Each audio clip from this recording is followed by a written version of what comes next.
Wednesday live stream here on AP Studios.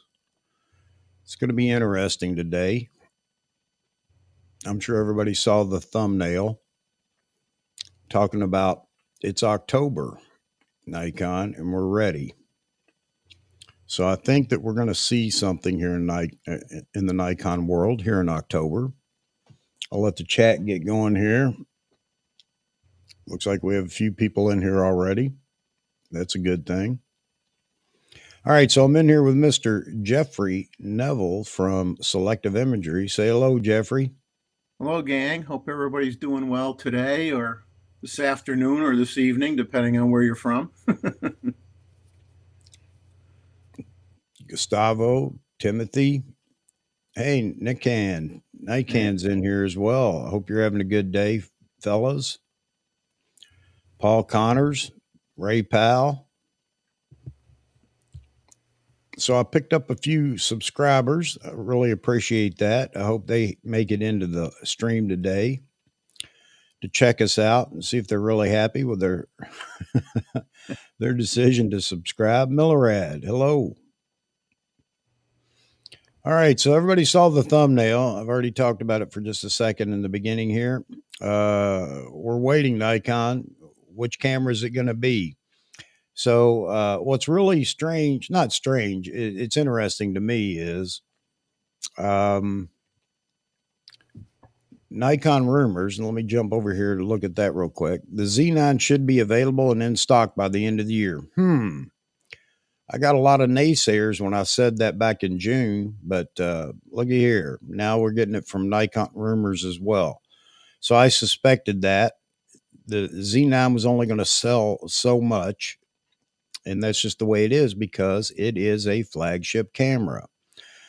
I've said all along October would be the month we'd hear something else, and I had expected to hear a full-on announcement, but it could be just a development announcement. Either way, I'll be happy because Nikon needs to do this. Nikon knew that, and that's the reason I brought it up before. This isn't about this wasn't about me just grandstanding or anything else. Nikon needs to fill the team and the Z camera lineup, and the Z6II, the Z7III, as good as they are not part of this new lineup because we have new tech out now.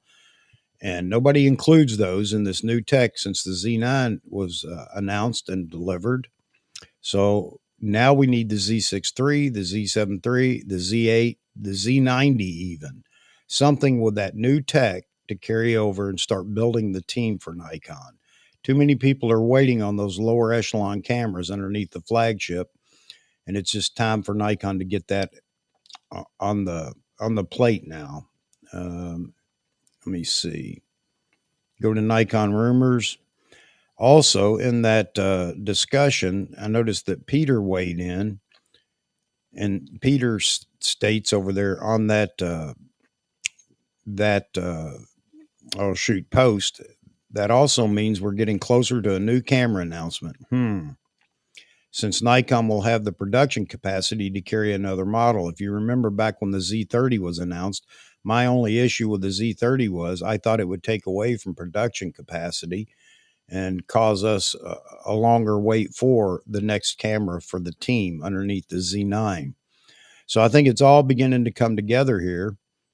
He also goes on to say, if I remember correctly, let me scroll down. You guys can't see it. I'm looking at another screen here. Yes, I think the Z8 exists, but as we already know, it was not going to be announced in August or September. I think we got a little backpedaling going on there because I know I never said August or September. I still think 2023 will be, I think it'll be 2023, but we may get a development announcement earlier. So there you have it now from Nikon rumors. And I know he's being very careful in what he says, but I have a feeling he feels like something is coming here real soon too. Now, if it's a development announcement for a Z8 or something like that, then okay, I'm okay with that. Because that would mean another, by February, March, we could expect to have cameras in hand. I know that Z8 has been in development, I guarantee you, since the development of the Z9. So, which one are we going to see? What's everybody think? What do you think, Jeffrey? Well, I mean, I think that I and I mentioned this before that in terms of the ease of doing it, since they did drop the base Z6 and Z7 models, is to come out with the Z6III and the Z7III. That would be something that you would think they could do probably quicker than the Z8. So I would like to think those two models might even be announced and come out sometime this year. The Z8, I would like to think it would be smart for them to at least do a development announcement before year's end, and then say how they're going to, have it available, early spring or whatever to come out. But I mean, we'll have to see. But uh, I mean, Paul Connor's funny. He thinks they're going to come out with a brownie, which could be a good choice, I guess. It Brownie sounds good. lasted a long time, so I'm not going to knock a brownie. I had a brownie. Um, and Another comment was, future, more firmware upgrades. How could that affect the cameras we already have? And I think, unfortunately, for the Z6II and the Z7II, I mean, you might squeak one more firmware upgrade out of those, but I think then you're going to hit the ceiling where you're limited by the hardware, and therefore why you need the Z6III and the Z7III. You need to put the new hardware in that body, Well, to really move it along. it seems like Kofoto's making the same statement you are, Jeffrey. So he asked the question, what are our current cameras capable of if they would simply release a new firmware release for those two? That wouldn't be a release at all. I think this has to be a release, a new camera, whether it's Z8 while they try to play with some more firmware updates for the Z6II and Z7II. That could be a possibility. But if we see we're going to see a, a new body. I don't mean completely redesigned, don't get me wrong, but the new tech in a new body. The Z90, I think, or whatever they're going to call it, the APS-C Pro body is a possibility, but I don't think that really begins to fill out the team. I think that's an not afterthought, but something that comes a little bit later, possibility of next year. But, who knows what Nikon's going to do because of all the uh, APS-C bodies that have hit the market of late, and Nikon may be playing the same game and trying to follow what the others are doing. So that is a possibility that we get a Z90. I don't know. Get very Yeah, nervous. If we don't hear anything this month, I'd be getting nervous. yeah. Well, yeah. I mean, obviously, if it didn't this month, who knows? Then Yeah, it's anybody's guess. It could yeah, be November, it could be December, it could be January. I don't know. We'll have to wait and see. But I can't see Nikon sitting back and saying, "Yeah, we're good. We got the Z9." Well, the Z9 sales are beginning to dwindle. We're catching up on getting the Z9 in the hands of everybody that's pre-ordered. Not to mention the fact that we've talked about it for a few months now. If you really wanted a Z9, you could get one if you wanted to work for it. They were available. You just had to spend time tracking and looking for the opportunity to get one. With all the dealers in the US, there was a possibility of, getting one right away. And Amazon even, selling Z9s there recently over the last month. I know a lot of people talked about some of those were not USA versions, but the bottom line is who couldn't predict that? I mean, honestly, who couldn't predict that by the end of the year we'd be caught up on Z9s? Now, if it were the Z8, no, I would have agreed. That camera is going to be in high demand for a good while. Even the Z6III or the Z7III would be in high demand for a while. yeah, So, but the Z9, no, the flagship, no. The only reason it was in such demand uh, this year was because of all the absolute new tech in it. So, otherwise, it would have been the typical flagship camera, by middle of the year, we'd have been caught up and they'd be on the shelves now. That's at least my opinion. Well, yeah, I mean, I could speak as one who was holding off and waiting and waiting and waiting because of the genre of photography that I primarily do. I needed the better AF capabilities. I didn't wasn't satisfied with what we had, and I bit the bullet and I said I'm willing to spend the extra money. Not believe me, I didn't really want to spend more than I spent for my D850. So to do the stretch to the Z9 was a leap of faith, and it was and I fully anticipated that the camera wouldn't really hit its full potential until at least a few firmware upgrades came out, which did make a huge difference. And now I'm very satisfied with it. But it was a leap of faith, and it was more money than I wanted to spend. And I think Well, they got the benefit from people that just didn't want to wait anymore and finally felt that they had a camera that met their needs, and people bit the bullet and spent the money. But but now that's going to come. Now that's satisfied. Now you need a Z8. but Jeffrey, we talked about that months ago as well, or actually when it was announced, how many people would stretch their budget because it was lower than typical flagships for Nikon, coming in at $5,500. That was going to make some people think, man, I can have the absolute latest tech from Nikon with all these other bells and whistles. And, it's $1,000 cheaper. How much more is that compared to me waiting for a D850 replacement? And I still don't believe in that D850 replacement Yeah. remark. But the point is that it enticed people to go beyond what their typical budget would be. And I don't know if everybody's happy with their purchase on their Z9. And I noticed that there are some that are coming up for sale used. Um, because again, the smaller body is going to be the body that's going to sell. That $3,500 ish body is the one that's going to, soar. And if we get this announcement this month, you watch. That's going to be a camera that's hard to get. I don't care which model comes out. I think a lot of people are going to be enticed just to, uh, if it's a Z6III.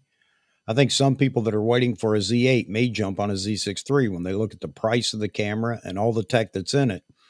I'm even enticed by the Z6III. I'm beginning to question myself. Do I need a Z8 or a lower megapixel body that has all this new tech in it? Would that be the best way to go? I already have 45 megapixels. Do I really need any more or need a comparable camera with 45 megapixels? So I don't know. It's going to be really interesting.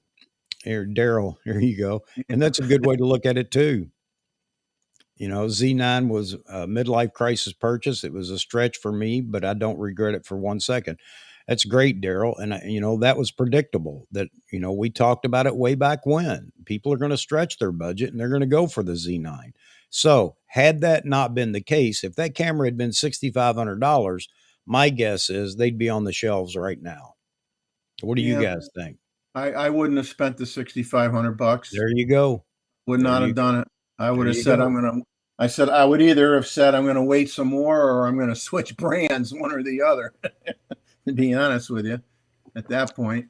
Well, I got to tell you, before the Z9 was announced, I was a little perturbed with Nikon, considering the fact that Canon had done a great job. And we can debate this all day long, but I'm not going to back down from the R5 is a great camera. And it came with a lot of great things in it. And the autofocus was fantastic in it. And it's been updated since. So I'm not going to lie. It crossed my mind. Is Nikon really going to respond, or how long are they going to wait? And Daryl said the same thing. He would not have spent $6,500. So the point is that you reach a lot larger audience with the lower price bodies, the prosumer bodies that are underneath the flagship. And I don't know what Nikon's strategy is, as we've talked about that ad nauseum. They came out with the flagship. I guess they wanted to get it out there to show all the tech in one body. I don't know that that was the best strategy, but anybody can be an armchair quarterback, and we'll see what happens with the next body. But I thought that we would have seen a response to the R5 initially, and then the flagship would come out. Look at what Canon's done. That's exactly what Canon's done. Canon dropped the R5. They dropped the R3 as a placeholder to kind of buffer, the audience, or buffer the the competition with Nikon with the Z9, and now they're going to drop an R1. No doubt about it, they're going to drop the R1. And I'm going to tell you, I'm here to tell you right now, folks, don't be upset when that R1 drops and it's just a barn burner, meaning it ups the ante on everything. But that's where DSLRs were for so long. Everybody leapfrog everybody. And now we got a third player with Sony in the mix. And we can laugh about Sony or Canon or whatever all we want, but they're true competitors.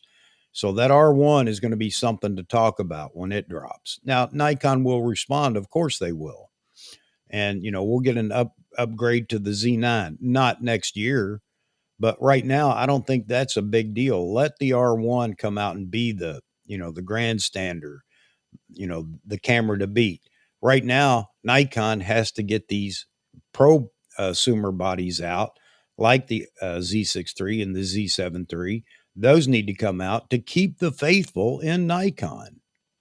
I mean, Well, I agree with you 110%. I mean, I do think the R1 will blow people away, but at the same time, I don't think it's going to be in the same. It's going to be at a price point that's going to knock people on their behinds. I mean, it may end up being a better camera, but it's going to be a lot more than $6,500. And because Canon's prices have just gotten really stupid, I think they're getting way too yeah. much for what they offer. Yeah, Gustavo, if he remembers correctly, he says the initial long back order for the D800, D800E was about 6 months. I think it was a lot longer than that, Gustavo, as I remember, because the D4 dropped, right before I think the D800. So, there was a big stretch in there where nobody could get those cameras, either one of them. The D4 became more available sooner. Of course it did, because that wasn't on, the majority of the people weren't looking for a flagship. And again, going back to $6,500 versus whatever I think the D800 was 3,500 or something like that when it was announced. But I think that right now, camera sales are up, by the way. Watched Ordinary Filmmaker the other day, and Simon brought up the stats for sales, and it looks like cameras, all the discussion that we had about, people can't afford it. They're coming out of COVID. Well, I got news for you. It seems like a lot of people profited during COVID. I'm not one of them, but a lot of people did. And, so cameras are up and selling again. Somebody brought up the supply issue. And I think that's been exaggerated somewhat for at least the camera makers. I'm not going to say that it hasn't affected production. I know that it has, but I don't think it's as bad as everybody thinks it is. Nikon taking their time to get these cameras out is Nikon, not a supply issue. That's typical Nikon. And we go back to, well, they're a smaller company, blah, blah, blah, yada, yada, yada. Maybe it's time Nikon stepped up the game in the imagery division and started more production facilities. And maybe that's what's happening with this recent news about hiring, 527, I think that was the number given, new folks. And so Yeah, anyway, they're all going to be in Japan supposedly. So I mean, I realize they do make some product in Japan, but who knows? Maybe they're more designers than they are people that are actually assembling products. I don't know, but it's still a positive thing that they're hiring. And supposedly they're Becky and Con were talking about that they're giving everybody raises. They had another stock buyback. Nikon's buying their own stock back again. All those things are good signs of a healthy company. But they really have to nip it in the bud with producing even the product that they've announced, because these people waiting for the 800 PF and waiting for lenses is It's irritating. It's irritating to me, and I'm not don't even have skin in the game on any of that stuff. And I'm ticked off for everybody on this channel that are waiting. Yep, me too. All right. Let's welcome D Moots in here. David, how are you today, brother? Not bad. How's it going today, gentlemen? Going well, man. Going well. You sure you want to weigh into this subject today? You got your waiter. You got your waiters on. I've been watching you. Sure, I always like weighing in on this. A photo's talking about, the good thing that comes out of this with the new camera body is people begin to sell off their used bodies. You might have a chance to get a Z6II. Well, another thing you said, Chuck, that I agree with is I don't have a second. I mean, my second body is my D850.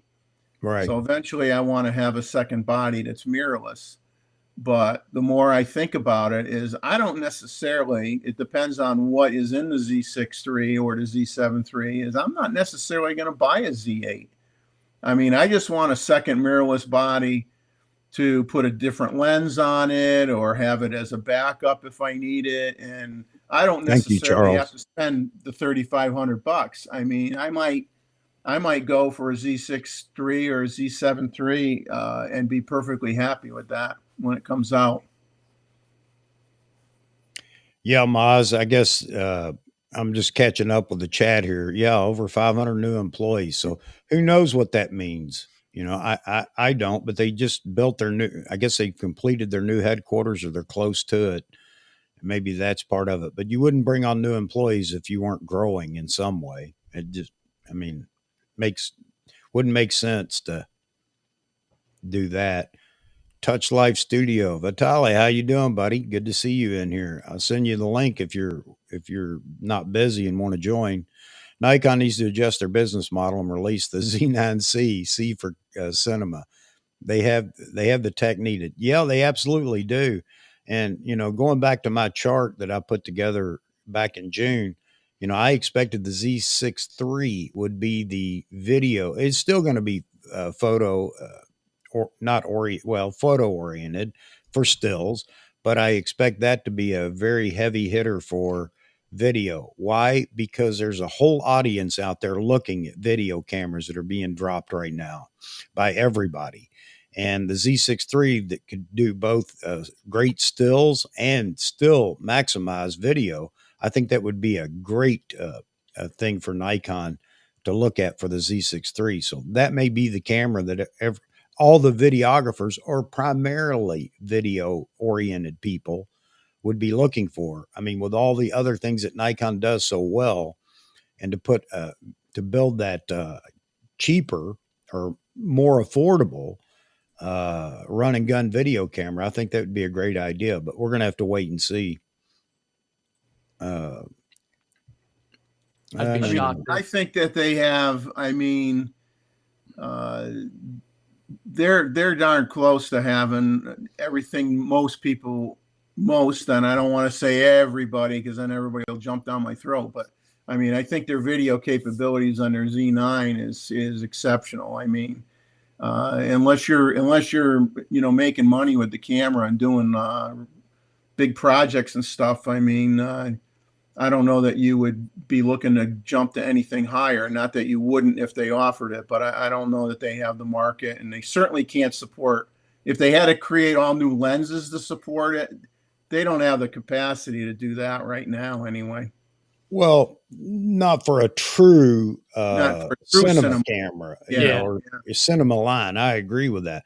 But, again, talked about that back in February and March. Would it be smart for Nikon to produce at least a five lens lineup for cine lenses, and not go the full bore cine lenses where all are the same size, everything else, but make them more compatible for video, maybe 5 different focal lengths.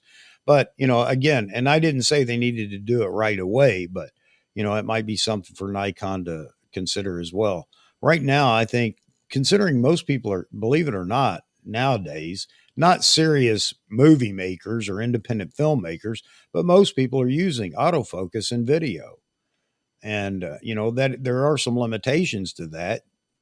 You don't get the cinematic quality of pulling focus, but they do. The autofocus in the video is pretty darn good right now. So It's really good in the Z9. I yeah, Yeah. My wife recorded an osprey flying around, going down for a dive, grabbing a fish. It stuck with it the whole time.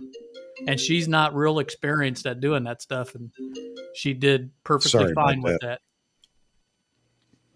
that. Yeah, yeah. There you go. And I keep saying I want to get into video more heavily. I just haven't done it. Making all kinds of excuses for not sitting down and doing that. But Mozman just replied to you, Jeff. You know, happy with the gear Nikon's already released. I agree with you, Mozman. As far as releasing, at least stating here that here's the lens, blah blah blah. I'm still not happy with their production ability, but maybe that's going to get better here soon. That's I'm hoping. that's an Achilles heel right now, and that could be true for other manufacturers as well. But when you get everybody all excited about something, and then they wait, and then you start hurting yourself because you're just not producing, and they can't afford that right now. Yeah. Andy I'm says he believes that you would buy a Z80 or Z90, whatever it's going to be called. Jeff, is that true?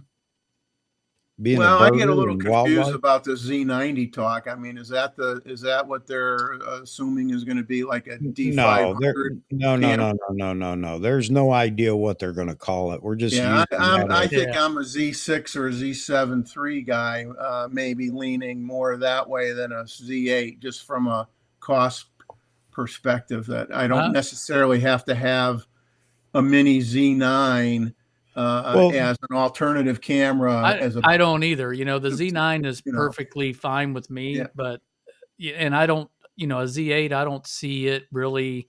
It's not attractive to me. What is attractive to me is a 36 megapixel crop body. You yeah, know, that's got something like that, 36 yeah, megapixels at least in a crop body, smaller form factor, and I'm sold. yeah. yeah, yeah. Oh man, somebody called in. I don't know why. It may have got patched over from my phone for YouTube. Let Yeah, me you got turn to that have phone on. something in that high twos or $3,000 price point as well, So, not Yeah. just 3,500. You got well, to have something I cheaper. think that the Z90 would be a $2,000 camera, just a Pro APS-C body. So we're talking about it being the D500 just in mirrorless form, which will bring a whole lot more capability to the camera than the D500 ever had. I know we get Yeah. attached to cameras, and man, people get so attached they will defend that camera no matter how old or long in the tooth it gets. It did things great in the day, but I beg to argue that it's had its time in the sun, and if all you want to do is go out and take photos of the kids or photos of, something simple or whatever. And I'm going to get a lot of hate for this, but let's just call it a Z90, which would be the Pro APS-C body, is going to bring so much more to the table. And I'm going to guess right now it stays in that price range. Yeah. It's going to go up a little bit possibly, but I'm not going to predict any of these prices to be so high. I know everybody else wants to, but I think Nikon's onto something here in their pricing as well. Yeah, and they can't when they come out with it, like Dave says, it's got to be a 33, 36 megapixel camera, not no more 24s. If you're going to do a Yeah. 24, No. Well, if it's you're not going to worth it. continue with a 24, that's got to be like your entry level uh, model, not your You can crop your prosumer. Z9 to that right now. You don't Right. need that 24, Yeah. crop sensor. Well, as Now, we know it right now, but what about technology updates though, Dave? You think that well, maybe it brings something more, rather than just cropping in your sure. Z9? I mean, I guess it could, pricing and feature set Yeah, it with a 24. Yeah, they probably would sell a bunch of crop bodies, depending on the feature set. But I'm not going to buy it unless it's 33 or higher megapixels. Or maybe a Z8 is 60 plus megapixels, and then maybe you don't need that crop body, and because you can crop 60 down to 30, and Well, that's it's just not it. that big. It's not that big a difference though from 24 to 30. So But those that don't typically shoot a APS-C camera won't appreciate what yeah, those that do, want in a body or a APS-C camera. My point is there's a whole market out there for that. I just don't know how strong it is, but listening to people talk and a lot of the streams and everything else, there are a lot of people that are waiting for a pro body APS-C camera because maybe hmm they were a previous D5 owner or D500 owner. I don't know. But, we go back to what are the pros and cons of APS-C? And the one that stands out most for most people is the 1.5 crop factor, meaning their glass is longer. yeah, yeah. That that I would love to have a 36 megapixel crop body and throw that 400 4.5 on it, and you've got a killer little wildlife combo right there. yeah. At a reasonable price. Yeah, I mean, you're At a talking, reasonable now you price. got a 600 4.5 in a Yeah. small package. I'm trying to follow this. Alan just posted. Martin replied, October 1st, 11:45 a.m. Hi, Alan. Unfortunately, supply continues to be very slow. I don't think we received any in September, and let's see, and are yet to have an update for October. What are we talking about here, Alan? I'm not sure. Is this with a Nikon rep or something? And are we talking about the Z9? You can drop a comment in there. I'm already Uh, starting to see used Z9s being yep, offered up. So, yep, I think the Z9s are about to hit shelves where, I mean, you can yep, already get them if you want them, but I think they're going yep. to be on shelves here before long. And, hopefully Nikon's got another announcement getting ready to hit. Yeah, I agree. I agree. I'm guessing. Well, no, I shouldn't say that. No, I'm not going to go there. I'm thinking though the production run on the Z9 is going to trickle here real soon. Um, Even Europe, it looks like Europe's going to get a big wave of Z9s here real soon. So Europe's been the one behind everybody else. I don't know why, but they have been. So I don't know. I think we've hit the zenith. Well, I thought we hit the zenith of the Z9 2 months ago. It's all downhill from there. But everybody was arguing, no, well, I've been on a waiting list for 30 months or 18 years or whatever. Well, you bought it at B&H. There's your Yeah. problem. You know, you try to tell people steer clear of B&H for new releases because you're just going to have to wait a while. Truth be told, I'd be fine without another body as long as I get my 400 2.8. That would keep me busy for quite a while. Yeah. But now we're looking, I missed the bandwagon. I should have jumped on it when it first came out, but I was late. There it is. My first point with everybody. Everybody wants to wait. Now, I don't Yeah, know. Everybody has a reason. Don't get me wrong. But a lot of people, oh, I want to wait and see all the reviews. And then when they finally decide, oh, this is what I want, yeah. Well, and guess guess where you are in the queue. mine wasn't waiting because of reviews or anything like that. Mine was more like, do I want to cut loose of $14,000? Well, I And understand that. Yeah. and then, really, I really didn't plan to until the wife said do it, and that's when I ordered.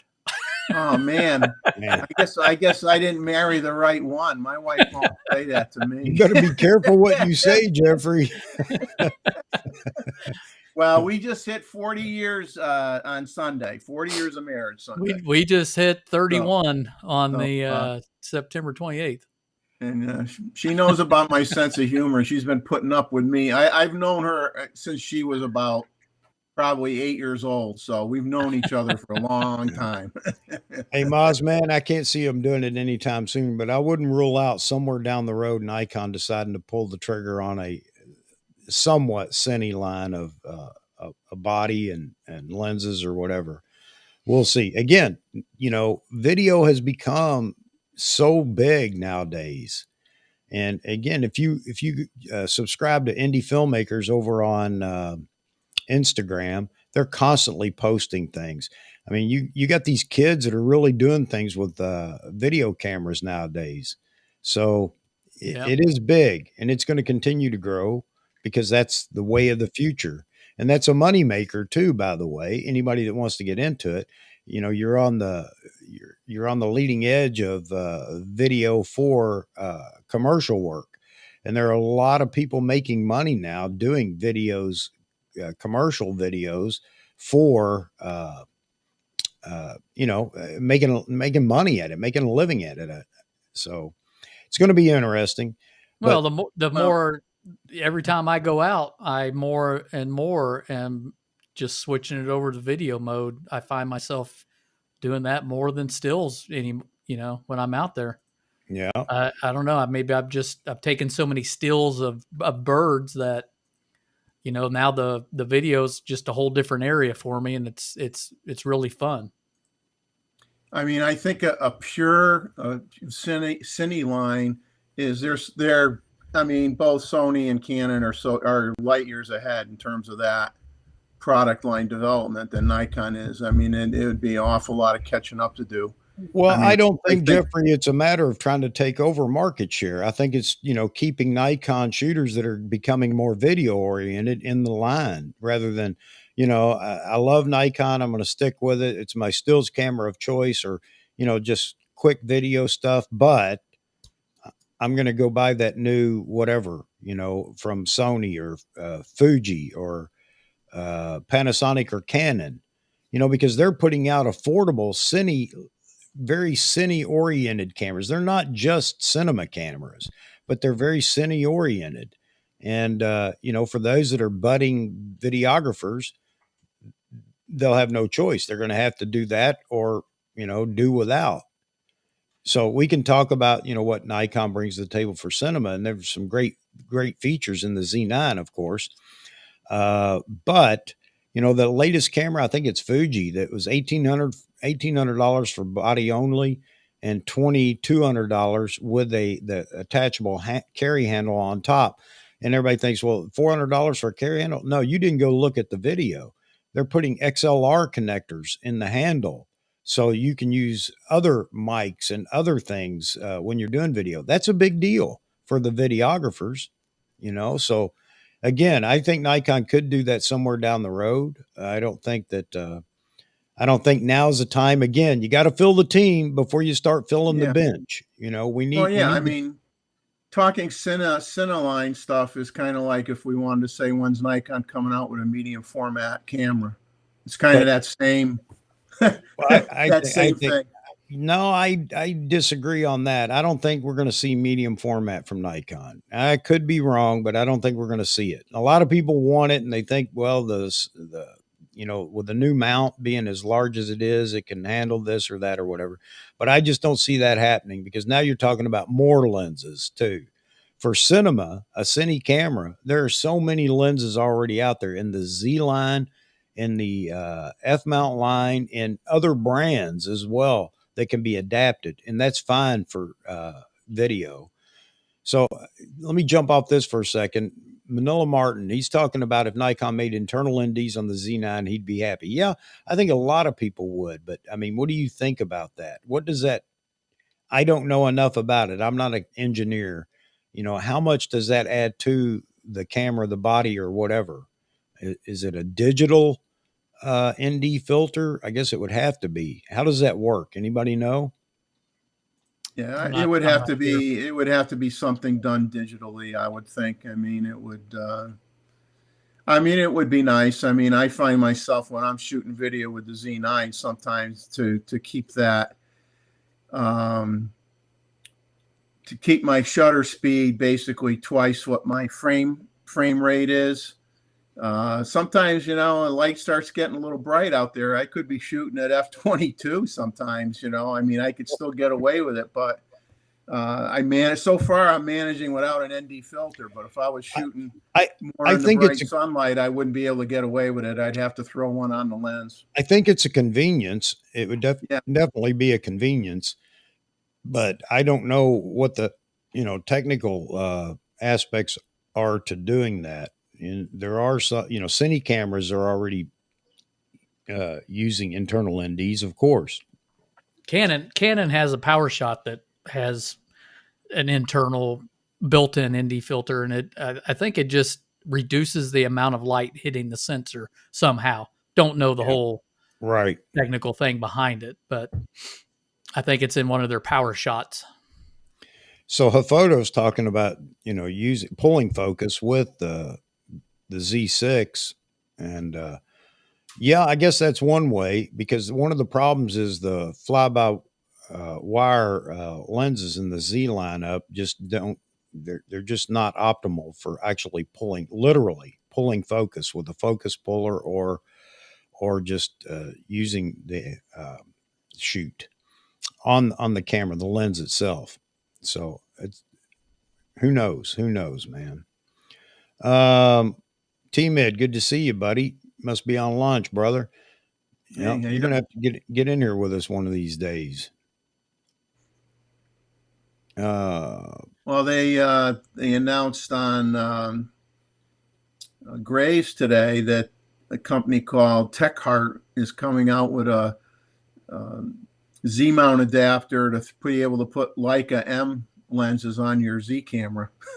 So, all that stuff's good stuff, because supposedly they got the an adapter now that'll use the new Canon lenses on a Z-mount body as well. So it just makes it easier for people to switch brands or add another brand in their arsenal, and be able to use lenses that they already have. So all that stuff's good stuff. Be interesting to see how well that works compared to the Sony adapter I use, because it worked all right, but the steady shot of the Sony lenses, it did not work real well at all. So that wasn't a pass through as far as the lens on the whatever vibration reduction we call it.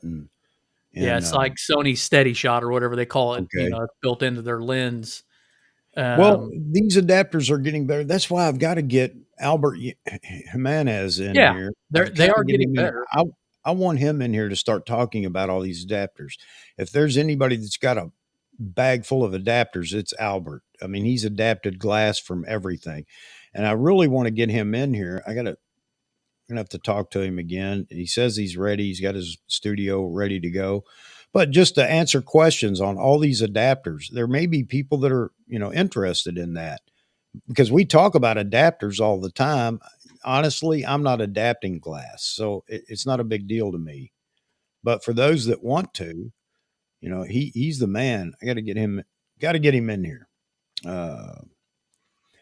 Whatever the body looks like, the ergonomics will, in usual fashion, be excellent. Yeah, I agree, Paul.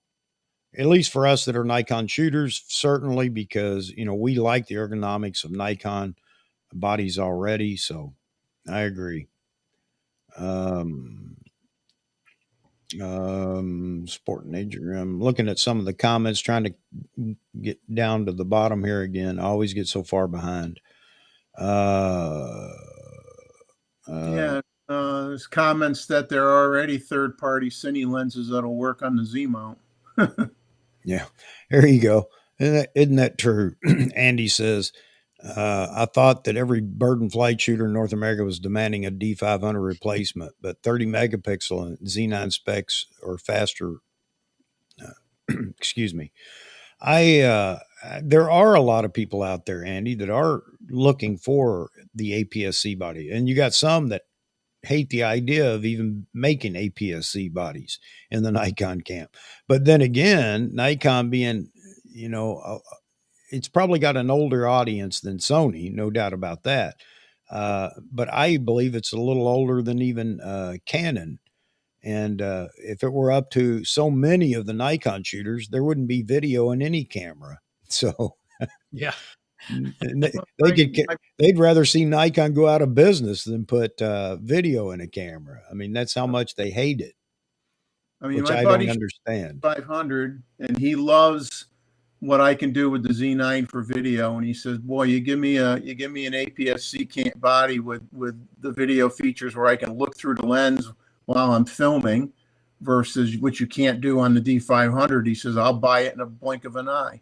He'd love to have a more pro APS-C body, mirrorless with good video features. He would buy it tomorrow. Yeah, I mean, I'd never shot video because it sucked on the D850 and the Yeah, D500. Oh, It was horrible. yeah. Had the contrast video, effect, the video was- itself was okay in my Yeah, opinion. It was yeah. fine. I'm saying, yeah, the It was just video. using video in that Yeah, camera was a yeah, pain. I agree. yeah, Because I'm a one man show. I don't have a guy that's pulling focus with a director, talking about what he needed to do next and setting up yeah. a scene. Come on, man. That's full on production. I'm a one man shooter. The AF in video is the way to go for me. So I'm not sure which comment you were addressing there, Mozman. Pricing and less noise. I know I'm so far behind. I get lost sometimes here. Michael McDermott in saying hello to all you California folks out there near him. Yeah, Mozman's back home now. Thanks, Paul, for that. I appreciate that. Yeah. I mean, like if you like it, subscribe if you want to. Definitely not putting a gun to anybody's head to do it, but I do appreciate it when, if you like what we're doing here, you drop a like. It's always great. Roy Bigsby, I'm late. Daylight saving slip. Yeah, you only missed the Z8 gripe. Yep. So yeah, we've just been talking about. I mean, even Nikon rumors seems to be coming around that something is in the works. It's a matter of when we'll see it. I mean, when I say in the works, I mean, I think we're close to some kind of an announcement, whether it's for the actual camera or for a developmental announcement. I don't know which it would be, but I really think that Nikon's going to drop a camera in our lap here in October. Let's see. Let me get down here to the bottom. Hello, Martin. Good to see you. Neth BT. Let's see. So Neth says 36 megapixel crop. Okay, for an APS-C body, 36 megapixel would be extremely noisy. You would not want that. So, I know by physical terms of all the cameras we've seen before, but I'm just wondering how much, Yeah. we're going to see some more AI. That's another thing you can expect coming down the road, and it's not too far away. It's already in the cameras, but it's not as extensive as I think it's going to get, is AI in cameras. And what will that do to curb You've this? already got that size in the Fujis. Yep. Yep. I mean, it ain't stopping people sensor from buying that. technology is sensor and noise Yeah. and noise technology is changing drastically over what used to be too. Yep. And you're absolutely right, Roy, but it's perception. Perception is always better than fact. And in people's minds, when you put a 70 to 200 on a APS-C body, you got a 300 millimeter lens at the long end. Yes, the focal length does not change, but that narrow field of view gives you the perception of longer reach on the lens. I agree with that 100%, but it's again one of those things you can try to educate people all day long. It doesn't matter. It's the perception that they want, and to them that's the only way to go. The other thing is typically, although the D500 kind of squashed that, APS-C bodies were a bit lighter, a bit cheaper, and than full frame. But the D500 changed that, in my opinion. It was just as heavy as my D850. D500, well built camera. Yep. It was. Camera. Well, And once you stuck a battery grip on it too, which I did. Yeah. I ran battery grips on both of them, the 500 and the D850. Yeah. I had battery grips for both. Well, the D850's gone with the battery grip now, but I still have the D500. Paul Connor says, my midlife crisis will be another Mustang GT. Yeah, I bought my midlife crisis, 20 years ago, and then had to restore Jeffrey, you got to get your bag of M&Ms. Oh, looky here, looky here, looky here. We got a true Mine's patriot. the dark chocolate. Okay. We're gonna get them to sponsor us. All Yeah. right. Yeah, man. Yeah. Uh, RS says I was out of town in Yeah. what's that, Illinois? I don't know. And the camera shop I went into had two Z9s ready to sell. Yeah, but don't try to tell people that because they'll call you a liar. You won't have that camera until June of next year, RS. That's what everybody was saying. Very, very ignorant statements they were making based on what they were parroting what others said because they didn't have the courage to stand up and say I disagree even if they did disagree. So, yep, by the end of the year you're going to see them on shelves. Uh, Alan Yeah, and says, if you ordered one today, they're not going to say you're going to be waiting 6 months either. You know, I mean, you nope. might No. be waiting a couple. Either they're going to have one, or you're going to get one within 2 to 3 weeks. I would think.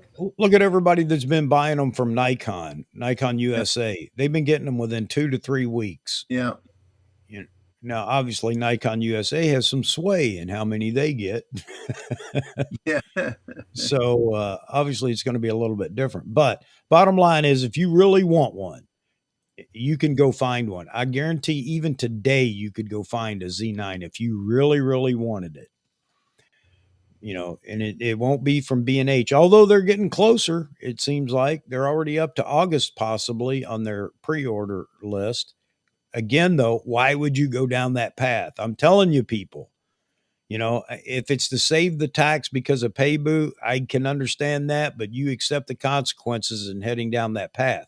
But why would anybody? I quit buying camera bodies, uh, or not high end, but shoot, very. Nikon's taken off.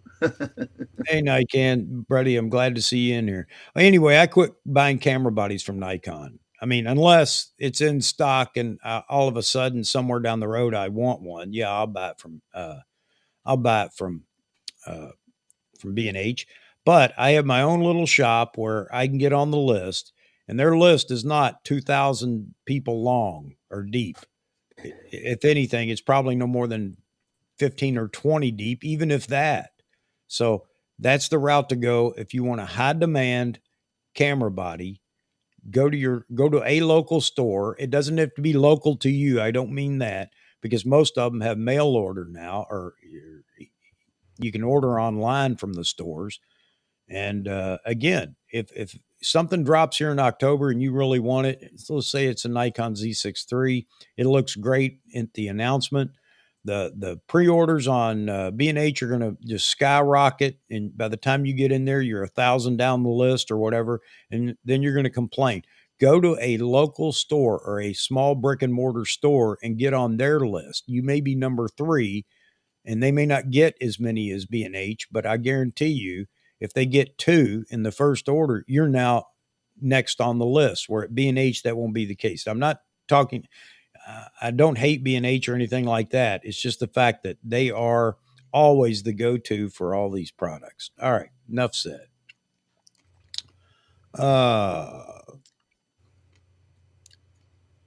Okay, so Roy says Europe is supplied through the Netherlands, and that's well affected. Okay. Yeah, I hear Becky and Con talk about it, but I think they're more optimistic right now too on the Z9 filling the orders now too. So, Well, they just said today that they got the Tamron 70 to 300 is available now over in England, and hard to get here in the States still. I guess you could. I don't know how many people have it, but they have it over in England. So they said, for once, we're getting the stuff before the U.S. Yeah. yeah.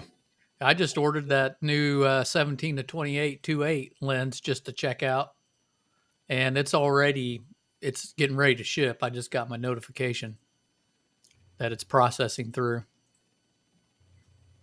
It's not an S line lens, but we're going to see what it does. Timothy, congrats. I don't Is there What did another what comment that I missed? what did we do? Maybe I refrained from ranting too much. Congratulations. Maybe you Uh, won the lottery, or Publishers Clearinghouse is standing behind you right now, Chuck, and you don't see the balloons. yeah. Oh, that might have been about anniversaries, Okay. wedding, 40 and 31, I think. Okay. That was probably back when we were talking about how long we've been married. Man, how far behind am I as usual? That's where you are. You're way behind. Yeah. All right. Skipping to the bottom. I hate to skip anybody's comment. You know how that goes, but I got to catch up here. Ronald Pollard is in the house, and I didn't know that. How you doing, Ronald? Ronald, I just ordered the Z17 to 28 2.8 lens. It's non-S line, but I'm gonna check it out. I don't do a lot of shooting with that type of stuff. It's mainly family stuff, but for the money, I don't have anything really in that range. I'd be curious to see how you like it. Again, it may not be the Nikon equivalent. Of course, Nikon doesn't have that focal range right now, but the point No, is, this is a Nikon lens. oh, this is the Nikon lens? Yeah, How it's did I a miss that? 17 to 28. It's brand new. It's the Tamron rebodied to Nikon. Okay. It's not. Yeah, it's Nikon's brand new release. Okay. All right. Okay. Cool. Lay down, Patch. Take a I break. think these Tamron lenses are going to go over big. I know a lot of people are already looking for them. Go lay down.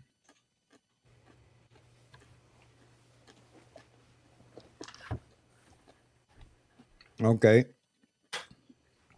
Well, Gustavo, I understand that, I guess, but I think bodies are different. I don't know how many of those lenses they produce at one time or a month or whatever. And obviously now they've slowed down production for whatever reason. Oh, and then the PF lenses are the worst anyway because they take the longest amount of time to make. So that doesn't help either. Yeah, I don't know that there's an answer to lens, especially, big glass. Are those being manufactured in Japan as well? What's that? The PF, the 800 PF, is that being made in Japan or? I don't remember. I don't remember where that's being made at. Yeah. I think they're running out of sand. That's the problem. All our sand got washed out in the ocean. So No, that's something people may not know either, is all sand is not equal. yeah. If it were, then Saudi Arabia would be the biggest supplier of concrete sand in the world, and they're not, because that sand isn't good for concrete. So, and I don't know what sand is before anybody asks. I don't know what sand's good for glass either, but I'm sure there's somewhere you can go find out.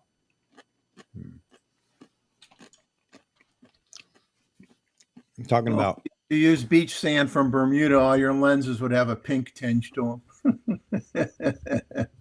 them. So Roy says only the 800 right now is still on order. I guess meaning you can pre-purchase it or whatever. Or get on the list. Last check I looked at, you can't even order it. You can't add it to your cart. Okay. I'll see if it's still like that.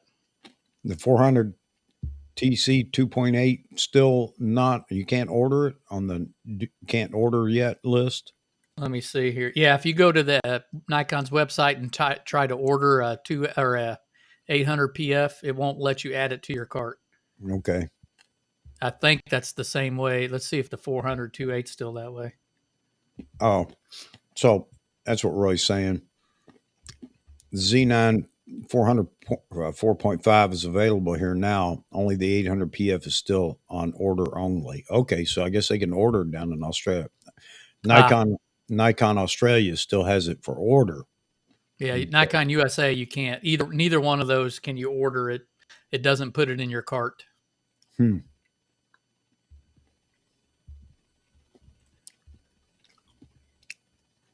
Okay. So an update on that. The 400 2.8 still order only here. Only the 800 PF is still on order only. Okay. All right.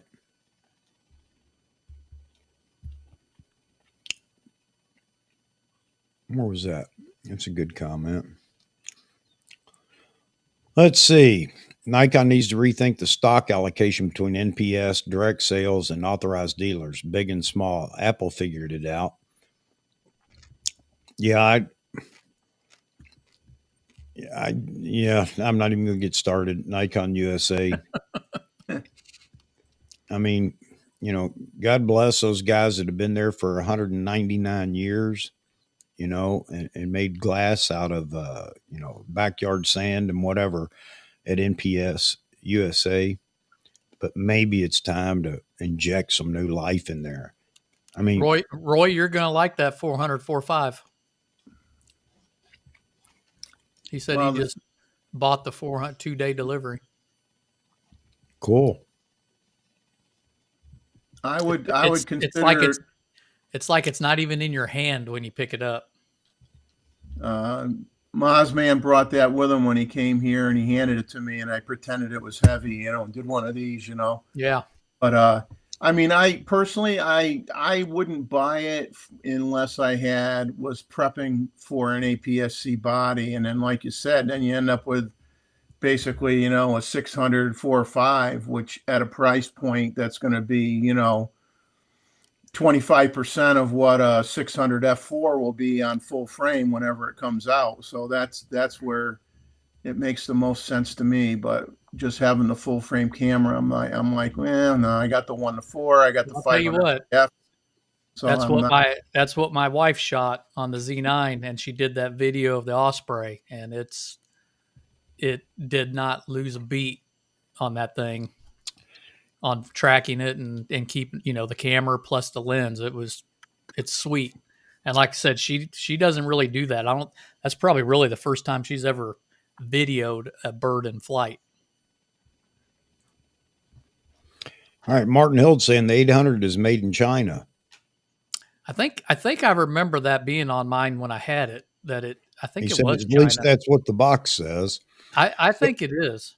Dice College says he waited for the 800 for 5 months, got it a week and a half ago. I think the only one having it in my country. Hey, where are you at, Dice? Just curious. Chuck's bag of M&Ms weighs more than the lens.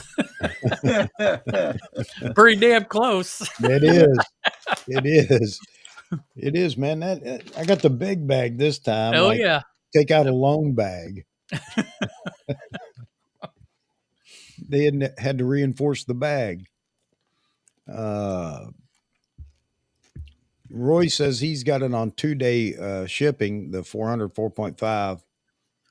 Tried the 400 f4.5 a while ago, but I've been waiting for the 2 to 600 that hasn't arrived. Oh, Roy. Oh, man. Oh, man. You're a guarantee we're going to get that lens this month. Oh, man. Okay. So Dice is in Bulgaria. Yeah, cool. It's nice to meet somebody from Bulgaria. We definitely have an international audience. So what do you shoot over there, Dice? I'm just curious. All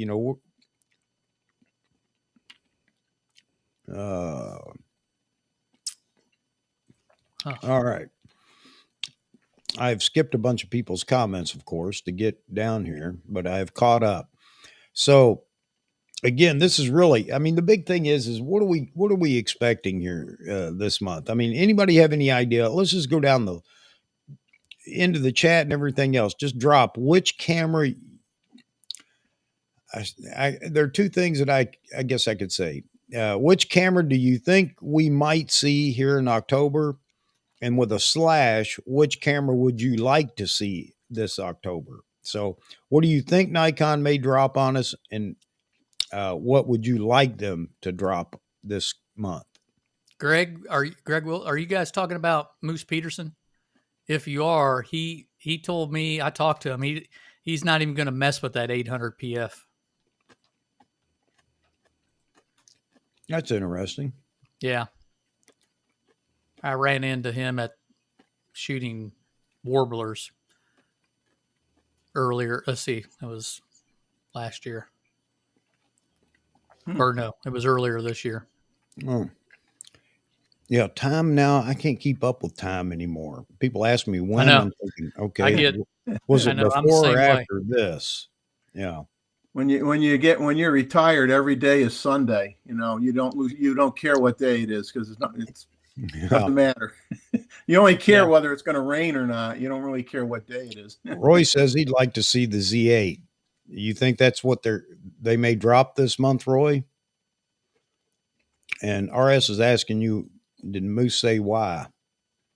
No, David? he didn't say why. He because I had it with me while I was shooting, and I asked him if he was going to pick one up, and he said he wasn't going to mess with it. I don't know. He was shooting. Can't remember what he even had that day. We were shooting warblers. I think he was shooting a 400 2.8 or something, adapted to a Z9. Yeah. But yeah, he didn't explain. All right. I shoot a little bit of all. I've always been more of a street photographer, but ever since this January, really got into birding. Wow. Dice, is that because of the Z9 or you just decided that birding would be fun? Just curious. Dave and I are making him a convert. We're converting people.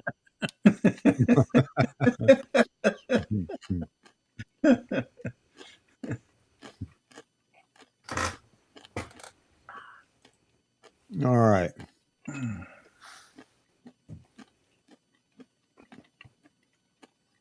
Oh, Mosman wants to hook up with, excuse me, with Dice to try to get an 800. Yeah, I mean, I'm still on the list for an 800 from a small dealer, but I'm not gonna get it. I've decided I'm not gonna do it. It's just Mosman, too much Mosman, reach. did you order one, Mosman? Or are you just waiting around to see what shows up? I think he's got one on order, if I remember right. I mean, I've got one on order from a guy in Long Island, but I don't think I'm going to get it. I don't think I would use it often enough. I think it's just a little too long. And then somebody's going to let you use it, and you're going to say, "Why did I give up my order?" No, I mean, I would rather dream for that 400 2.8, or eventually I would probably look at the 2-6 when the 2-6 comes out. Hey, Joe, good to see you in here, man. You working on another photo for us that we're going to love here next month? He really shouldn't insult us by calling us gentlemen. I don't know. I don't like that. Hey, Ron, that I'm assuming you're talking about the 400 4.5. I love that lens. It's so light and it's great for video. Wife and I just took it to Florida, down to Sebastian Inlet, and shot a bunch of photos and shot a bunch of video with it. I'm still trying to put it together to release a video here pretty soon, but it's great. That and the 100 to 400 are both great lenses. You get that versatility of 100 to 400, but I really love that 400 4.5. That's because Ron's seriously considering getting it. I don't know. You may have even ordered it by now. Ron, you can let us know. Dice talking about where he lives there, and just, I guess wildlife kind of jumped out at him. That's great. Yeah, I don't mind. I like wildlife too, but I've had my issue with birds. Not big birds. They're easy to photograph. It's these little bitty birds. Forget about catching them in flight. I know somebody's going to prove me wrong. Well, they're not going to prove me wrong. They're just going to show me how good they are. I'm telling you right now, I can't catch them in flight. Oh, Ronald, what are you looking to shoot with that 400? You won't be disappointed with the lens, that's for sure. Big birds are yellow. I was going to say, you find them on Sesame Street all the time. You just got to go to Sesame Street. You'll find big bird.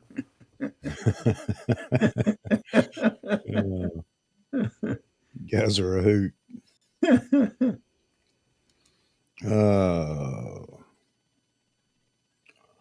Let's see. Oh yeah, Mr. Mozman talking about Owen photos. To Ronald Pollard. Ron, you're just going to get it, man. You're not going to make a mistake if you just order that lens. I'm going to tell you right now.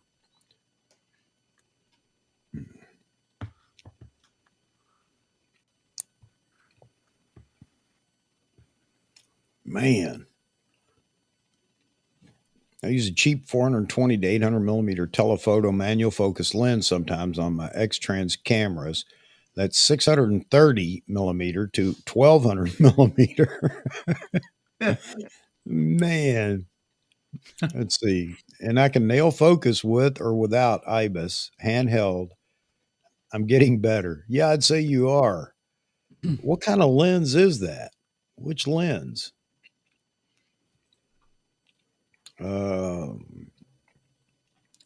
Yeah, Andy saying the 100 to 400 number one choice for sports shooters. You know, Yeah. I've got to believe that you just have that ability to zoom. It's so much easier for covering the field. Yeah. But then I again, used it.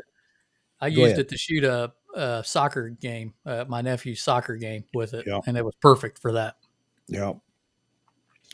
Well, like I've said before, I have the 80 to 400, and I know a lot of people don't like it, but it worked well for me in shooting motocross. I didn't have any issues with it. But that's got to go now too. So, you know, I need to unload all my F mount glass. I hate going through that process, man. I say I shot a soccer game. I suck at sports shooting, but they don't have enough feathers on the kids for me. So, Yeah, but it worked. yeah. Uh, yeah. Dice Kolov says that you know the 1 to 400 is great for outside events as well, not just sports. I agree with you. Yeah. I just used it to shoot my granddaughter's soccer game while I was down home in Kentucky. And then took a couple of portraits of my crazy grandson just being a boy. Yeah. Actually, it was great. Uh, And it works great for video too. Yep. Yep. Did that out at the motocross track right after I got it. It is probably a little Smooth. bit long for what I was too close, and it was a pain trying to frame the shot in video between 1 and 400.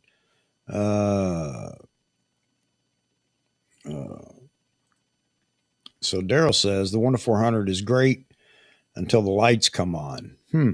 Local sports at night is really difficult. I know that it is, especially high school football fields. You know, a lot of people shoot high school football or whatever, but they're not lit like a pro stadium. So you got hot spots. The lights aren't as high up necessarily. If you could get a shot where you're not getting the lights in the picture, I mean, that's what you have to try to do. But Yeah, I shot during the day, so I wouldn't know. Roy says he doesn't miss his 80 to 400 since my daughter borrowed it years ago. Borrowed it years ago. I love that. Or did she steal it from you and you just realized it? Well, that's what kids do. They borrow. They say borrow, and they say borrow, but you yes. never see it again. So translation is you're not getting it back. Yep. That's the family polite way of saying that you stole it. Mm-hmm. Yeah, Dad, can I borrow that for the weekend? Sure, no problem. A month later, well, I thought you were going to borrow it for the weekend. Well, it's not the right weekend yet. Yeah. Well, it's kind of like, can I borrow $20? Well, when do you get the 20 back? When they're about 50 years old? Yeah, never. Never. Roy says his D5 went the same way. There you go. All Oh, right. ooh. Oh man. Low Dice light. says, Go Dice ahead. says the 800 is even short for small birds. It can be. Hey, I tell you what, Dice, I shot the 1.4 on the 800 PF. So it's like 1120 millimeters. Freaking awesome. It worked great. All So right, we don't be got afraid Mr. to Z stick a Wade. 1.4. Got Z Wade photo in here. Zach, how you doing on your lunch break? Good to The see you, brother. the Z Wade photo. The Z Wade The. photo. All right. Ask him if Z Wade, did you get your dongles for your computer? You should, if you've watched his last video. Okay. Low light for shooting low light concerts and weddings or whatever happens to be low light. So Vahagan just put out a video. He shot his Z9 for the first time in a wedding. And he just said he wanted to make sure he was extremely familiar with the camera, and I understand that before he took it to a wedding. But, he was talking about he had no problems at all, even low light on the dance floor. So I did not have that same luck with my Z9 when I took it to the wedding. It actually struggled a bit. Now this is before the last two firmware updates. I don't know if that makes a difference or not. And I'm not going to go book a wedding just to test it out. So, but I struggled with autofocus, especially, and it was a very low lit dance floor. But in video, believe it or not, I didn't have any trouble at all. It did a fantastic job in the video, but in stills, and I tried several different focus points and wound up going back to single point focus. And even then, it would be a little slow at times. Now, I was shooting an f4 lens. I wasn't shooting 2.8. I don't know if the stop of light would have made a big difference or not, but I'm glad to hear, though, that he had no trouble with it, and it did a great job. You guys can check that video out as well over on Vahagan's page. Yeah, I just watched that this morning. It was good. I enjoyed it. Oh, so here we go. Another name brand glass maker, Optica. All right. Well, I'm glad it's working for you, man. And you know what? This goes back to, again, I quote Mr. Photo Me Ike. It's good enough. And that's all that matters to some people, myself included. It may not be the lens that they would buy or the camera they would buy, but it's good enough. And I'm happy with it. I'm glad it works for you. All right. Let's see. Oh, speaking of which, and he's talking about the TC is available there. Never been available before. Maybe Santa can surprise me. All right, man. So the TC2X is available here in the U.S. now. I don't know how many people know that. Just saw that post over on Nikon Rumors as well. So if you're looking for the 2X, it's available. Now that doesn't mean it's absolutely available if you go look right now. Since the post, I'm sure anybody that was waiting on that jumped on it. But the 2X, I have that and put it on the 1 to 400, so I get equivalent 2 to 800, and I think it works well enough. It's good enough for me. It's not something you're going to use in very low light. I'll tell you that right now, especially on the 1 to 400. But it works well with given enough light. It autofocuses well, and I'm not going to go into the pixel peeping thing of, well, it's, softer or whatever. I didn't have any problems with it because if you pull it up and you do your own sharpening, it's more than sharp enough for whatever you're shooting. So, Yeah, it works. yep. I've used it. I've got one. I've used it Hmm. on the same lens, the 100, 400, the 400. Yep. Even through it on the 800 PF, and it works. But I very seldom use it. It sets 99% of the time. Yeah, it's not something I'm going to carry around with me and shoot all the time. But you know what? If I were going to Africa on a safari, that 1 to 400 with that 2X would be a fantastic lens.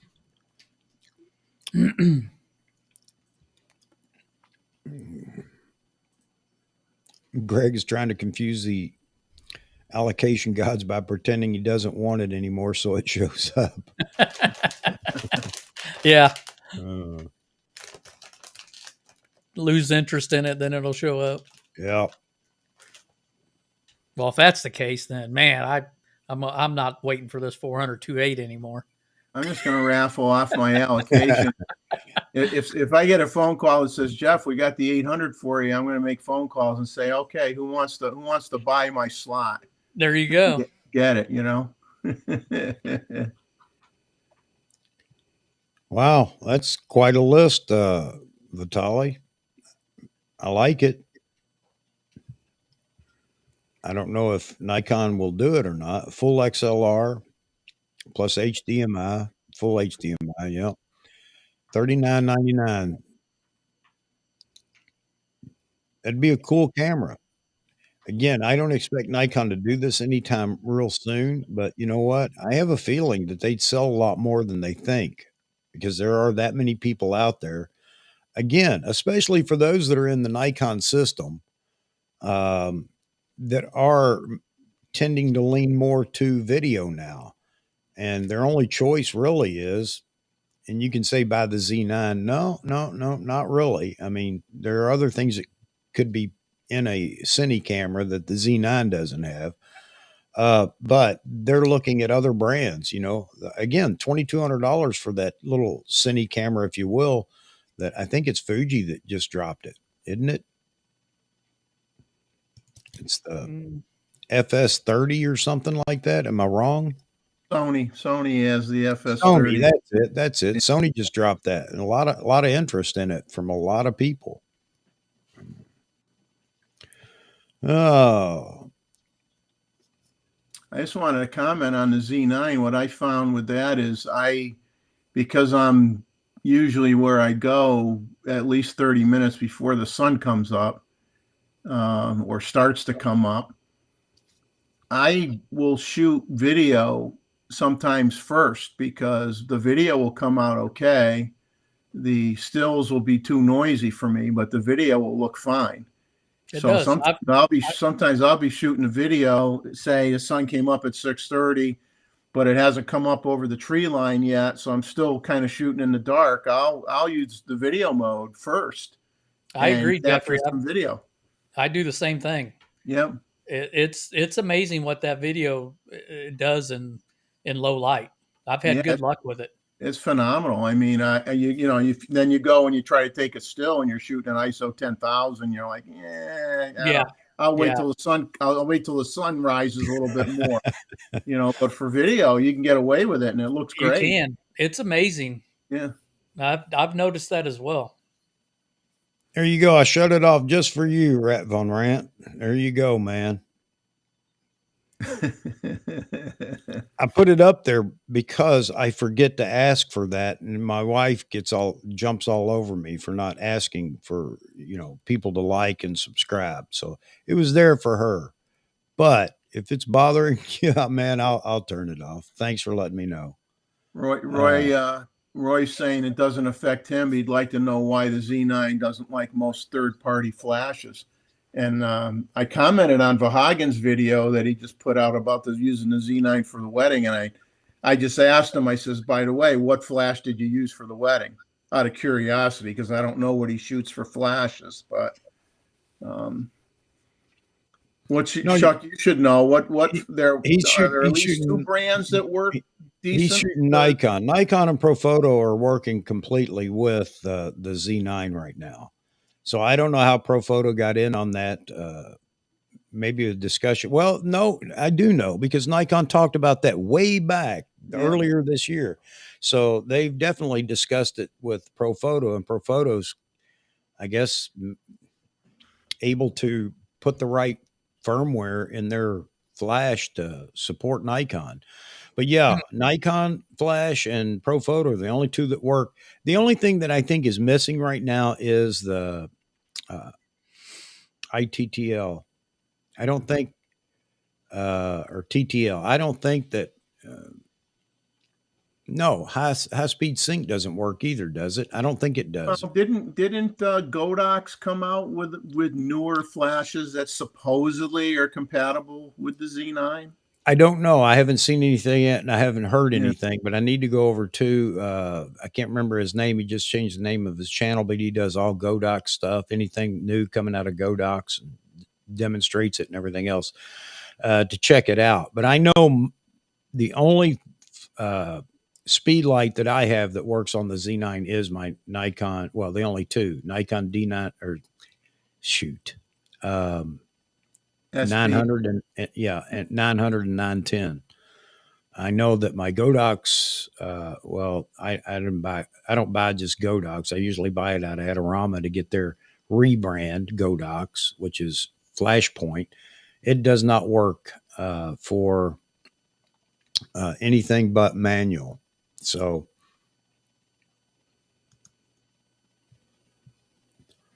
yeah. Well, when I say uh, not compatible, I'm not talking completely not compatible, Roy, but it's compatible for manual flash or but I don't think that you can do high speed sync. Andy says works. Yeah, TTL is not working though on the Godox speed lights. Get ready. Get ready. Get ready. Drum roll. The maestro. Is this the man? Yes. Aha. Yes, it is. Again. Mr. What's Bahagan. up? What's up, buddy? It's early for you. Yeah, 10:20. I just got back from my walk. And how are you guys doing? Good. Hey, good. Hey, so we were just talking about flashes that work or don't work with the Z9. So what were you using at the wedding you just did for flashes? Oh, I use an SB800, a couple of those, and then I was using my second shooter was using flash points. A couple of flash points, and we had a couple of AD 200s around the banquet hall. Nothing special, just some flash. How's it going, Chuck? It's M&M. going. Hey, a question though on that. Your Flashpoint, using them in manual mode? He was using them. It was my second shooter, so I'm not sure. Okay. I am not sure, but I like his work though. So as long as it's good. Yeah. Mozzman. Got quite a few in the house. D-Moots and Jeffrey. What's new, man? What's going on? Getting a new camera this month. Yeah. Oh, did you Kodak, according to Paul Connor, is going to be a Nikon Brownie. Did you pre-order the Z8, Chuck? Not yet. They have to just mention it so I can call the camera store and say, hey, Nikon just mentioned this. You can start a list. Yeah, what's up with no news? Well, if you go over to Nikon Rumors, there's and nothing. It seems they're on the bandwagon now. What do you mean nothing? That's a big jump for Peter to say he thinks that the Z9 will be on the shelves by the end of the year, and that frees up production. So he expects maybe if nothing else, an announcement, a development announcement this month. Hmm. You see that sale on that 24 to 70 f4, like 40% off? Yeah, I Yeah. saw that. $400 off. It's pretty good, but it's not That- through Nikon. I think it's through an Amazon seller. Oh, I really? don't know. Yeah. Yeah, I it clicked is. on the link, and it said one left. So Ronald Pollard, jump on that. I know he wanted that lens. Hey, Yeah, it but looks like it's I heard gone. you guys. Oh, it's gone. Yeah, it looks like it's gone off of Amazon. They got it scratched out. Ah, okay. Yeah, you got to jump on these, man, when you see them. Focus Camera has it. It says for that price, $596. I heard you guys talking about zoom lenses, tellies. You can. There's a really good deals on the 2 to 400 f4 VR2 lenses. You can buy those for like 2,500 right now. Yeah, Used. those are great lenses too. I used to have a couple of those. Big and heavy, but They are heavy. they're great. What did you think, Dave? I loved them. I used to take that. My wife and I like going to zoos. That was my zoo lens, man. I'd take that 2 to 400 into a zoo and try to get shots of animals where it doesn't look like they're in the zoo. And that thing was sharp, super sharp lenses. Or weren't you the guy that unlocked the cages so Yeah. they wouldn't look like they were at the zoo? It's even better. Get action shots. People running from lions. people running and And- screaming from the gorilla. Ah. Yeah, Roy Bixby said it. They're the fast autofocus in those 2 to 400s. What do you guys think of the 120 to 300?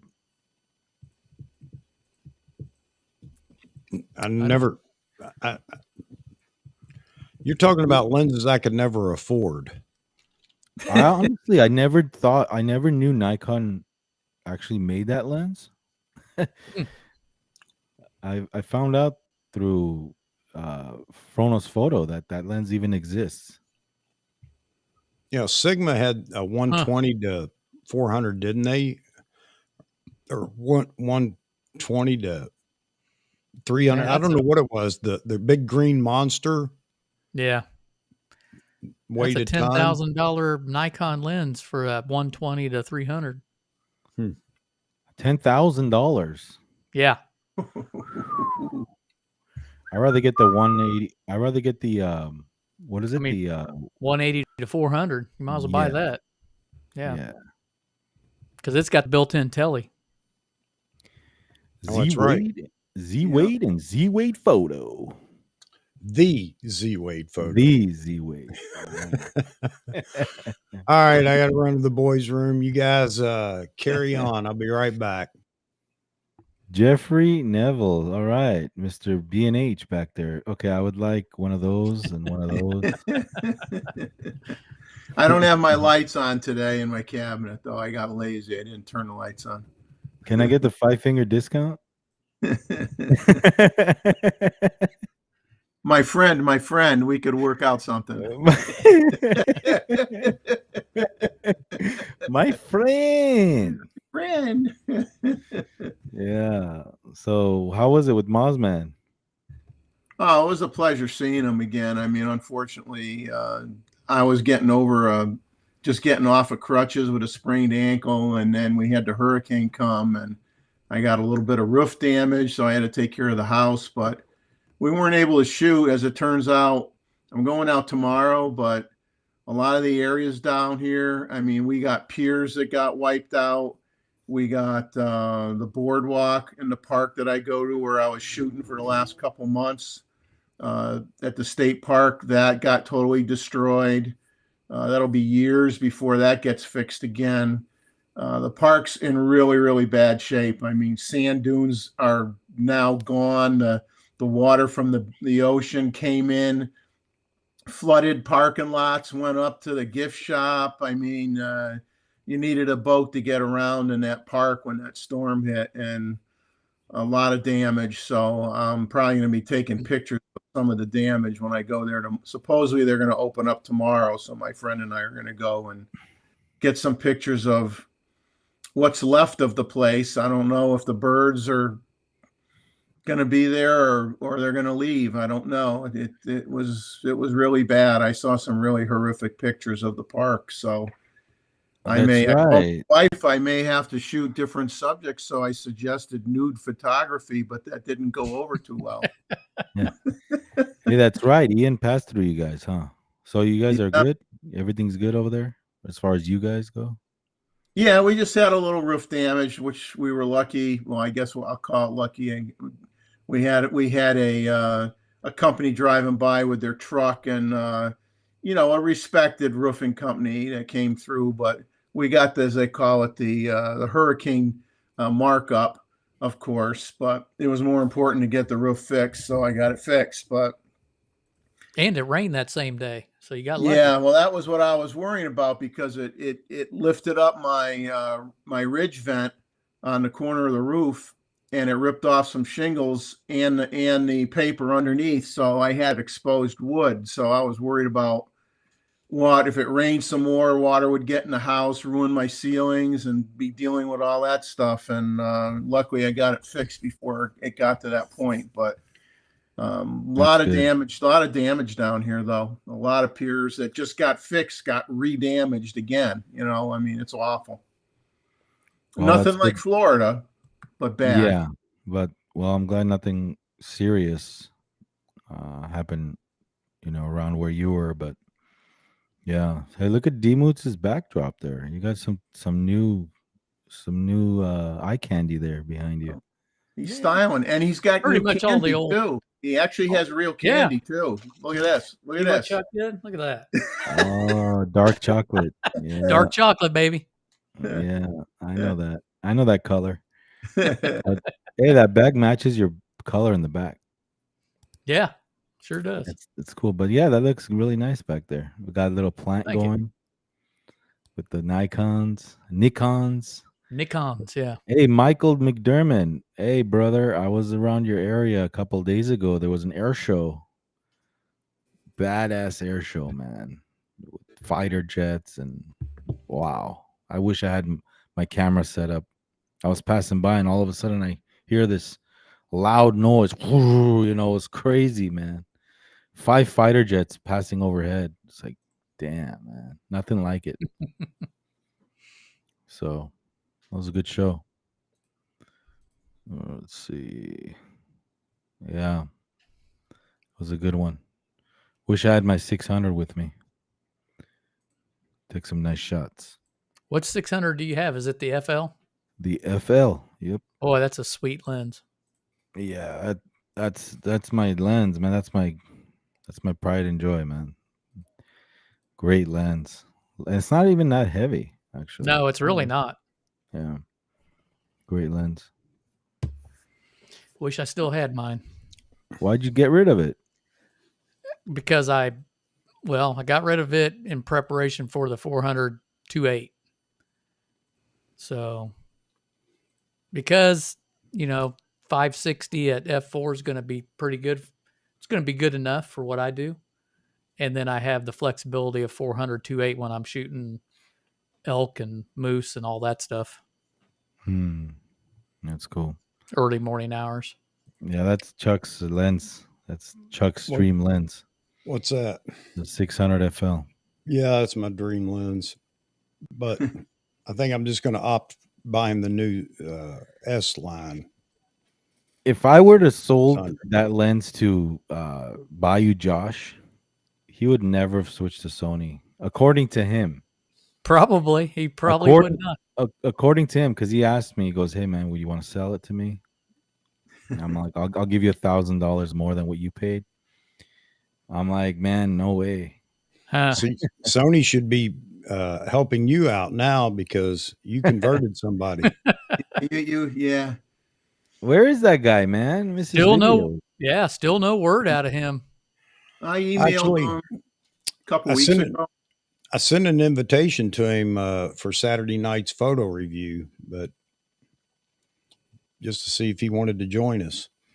He's still real busy with work. He's got like huge projects at work that have kind of taken up all his time, I guess, from in a email conversation I had with him maybe 3 weeks ago or so. He's still swamped. There was a picture he posted of him on a bike on Instagram. I think he's a health nut now. I think he's working out and No, he mentioned that to me when I emailed him. He said that's another thing that's going on. He said he was getting too heavy sitting around and doing nothing or whatever, spending too much time in front of the computer and blah blah blah. And I understand that too. And good on him. But then again, may have been burnout too. Yeah, I Six saw him on a string. I saw him on a podcast, and I can't remember where it was. It wasn't too long ago, and he had mentioned something in the podcast about basically some flack he took for switching. I don't know if that got to him a little bit or what. yeah, I don't know. I gotta give him a shout. I gotta give him a call. See what's up. It's sad because when I talked to him, I says, I don't give a what you're shooting with. I watched you for your content. Yep. Too many of these Yeah. people get hung up and they only watch somebody that shoots the brand that they shoot. And I watch YouTube videos with people that don't shoot Nikon. It's cool if they do, but if they don't, I'm looking at what they're doing with their camera. Yeah, I've been on his website, and there's people leaving comments on his website just as early as 3 days ago, and no response is coming back from there. So I don't know what's up with him. Hey, you know what? And it could be burnout too, because I got to tell you, and Vahagan can tell you, you do this on a regular basis. You're committed to a certain continuity in your channel, and it doesn't take long that it starts to wear on you. It's like, yep, got this coming up. Got to think about this. For me, it's much easier than I think it is for like Vahagan or somebody like Bayou Josh, because they have to go out and create the content. And, that's another step in the process that I don't have. All I have to do is get on here and open the stream up, and you guys take over and we just enjoy it. And then there's channels that just put stuff together and narrate over stuff. Yeah. Versus shooting. I think who does that? Your friend does that a lot. Frame Voyager. Yeah. He's doing that a lot. He just came out with a raw video. It was that's an interesting video. For those that haven't seen it, go check it out. It's Frame Voyager. He put out a video talking about RAW and the problems associated with Nikon's use of RAW now. So at least you understand the whole process and where it comes from. He does his homework when he puts those videos out. I'll say he does a real good job. Six Stream, good to see you in here, man. Glad to see you in the stream today. Oh yeah, there's a lot of work that goes into that. You have to do your research, narrate over stuff. It's not easy. It's a lot of work. Six String Brian, he's probably a guitar player. I would guess. And Sebastian Bors, how you doing? Good to see you in here. It's nice to see more people showing up for the stream, and don't be shy because we aren't. State your opinion and ask questions or answer questions. You're part of the community when you're in here, so have at it. Yeah, Nikon has no problem. Red has the problem. That may become very true here. If Nikon's onto this, they didn't do this without knowing what was coming. Yeah. When it wasn't, oops, we made a mistake. So they're pretty confident in what they're doing. And if Nikon breaks this patent that Red has, then everybody's going to be praising Nikon for taking it on. So there you go, photographer and musician, but mostly a photographer now, Vahagan. Yeah, I knew it. Uh-huh. You could be doing the drums, and he could be playing the guitar, and you can have all the cameras set up. You could start a photo music band. Who's the singer? Oh, nobody I know. He's like, don't look at me. Don't look at me. That's funny. I'll play the bass. All right, there you go. Z Wade. The Z bass. The All right, Z so bass, yeah. So we got the bass player, we got the guitar player, the drummer. Now we need a Saying he'll keyboard player. sing too. Z Wade says he'll sing. The Z Wade says he'll sing as well. Hey, you got to come on now and sing name that tune. You're gonna have to sing a tune. Hey Chuck, can you hold a note? You can hold a note. Yeah, You got some chops. yeah, I can hold a note with a radio, as my grandfather would say. Um, I couldn't play a tune or sing a tune without holding a radio to cover me up. Our first song should be called Mossman. Come on, man. There's your singer. That's the front man right there. Oh yeah, Miles with the long hair. There you Yep. go. I tell my wife, I say, please don't sing, dear. I don't want to replace all the glassware in the kitchen. Hey, so Mr. Amar is live what is it? Live streaming now, huh? Yeah. Every week. Yeah. Yep. That's cool. I caught a little bit of it last night. I wasn't in live. I caught it after the fact. Marquesh, that'd be me too, man. Yeah, you don't want me to try to sing. That's for certain. That's cool. And Mozman says we'll all sing the blues. Everybody that's waiting for an 800 will be singing the blues, can be singing the blues. We should do it, Z Wade. We should get on each instrument and kind of do like that four-way jam. You know how they do it where it's like all Yeah. synced up? Then mix it all together. Yeah, that'd even be more fun if I did that because I'd have everything out of sync. Maybe that would start a new thing. I don't know. Pour Yeah. some Skittles on me. It's all about rock and roll with Nikon. I'm gonna start saying Nikon, Chuck. Yeah, Nikon.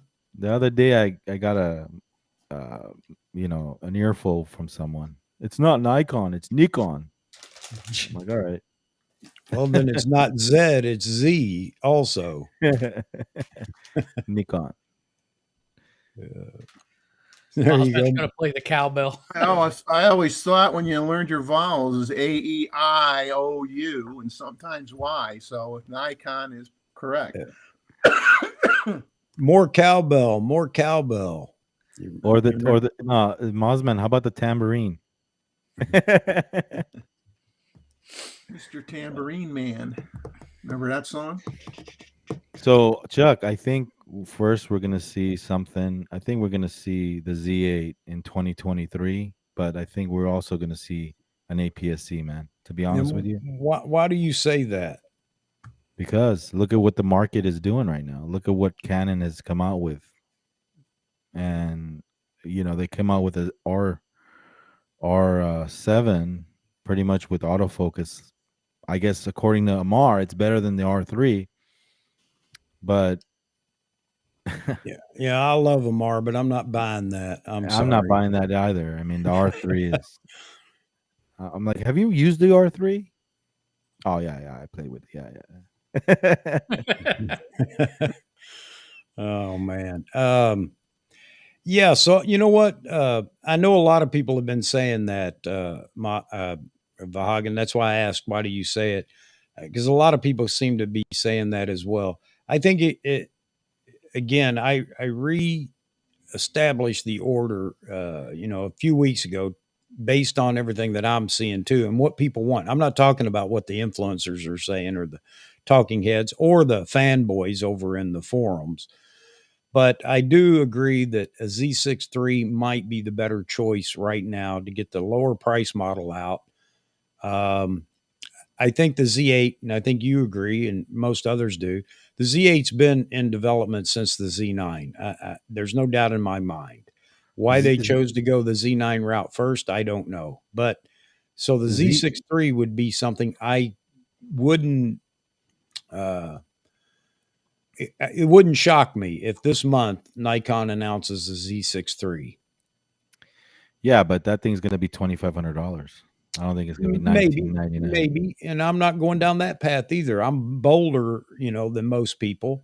I think Nikon's onto a pricing concept here, and let's wait and see. It could be $2,500, but prices have gone up. Did you see the prices on that 24 to 70 you bought, Yeah, and yeah, the 20 to 7200. yeah, but I'm still not going down that path. I'll wait and see.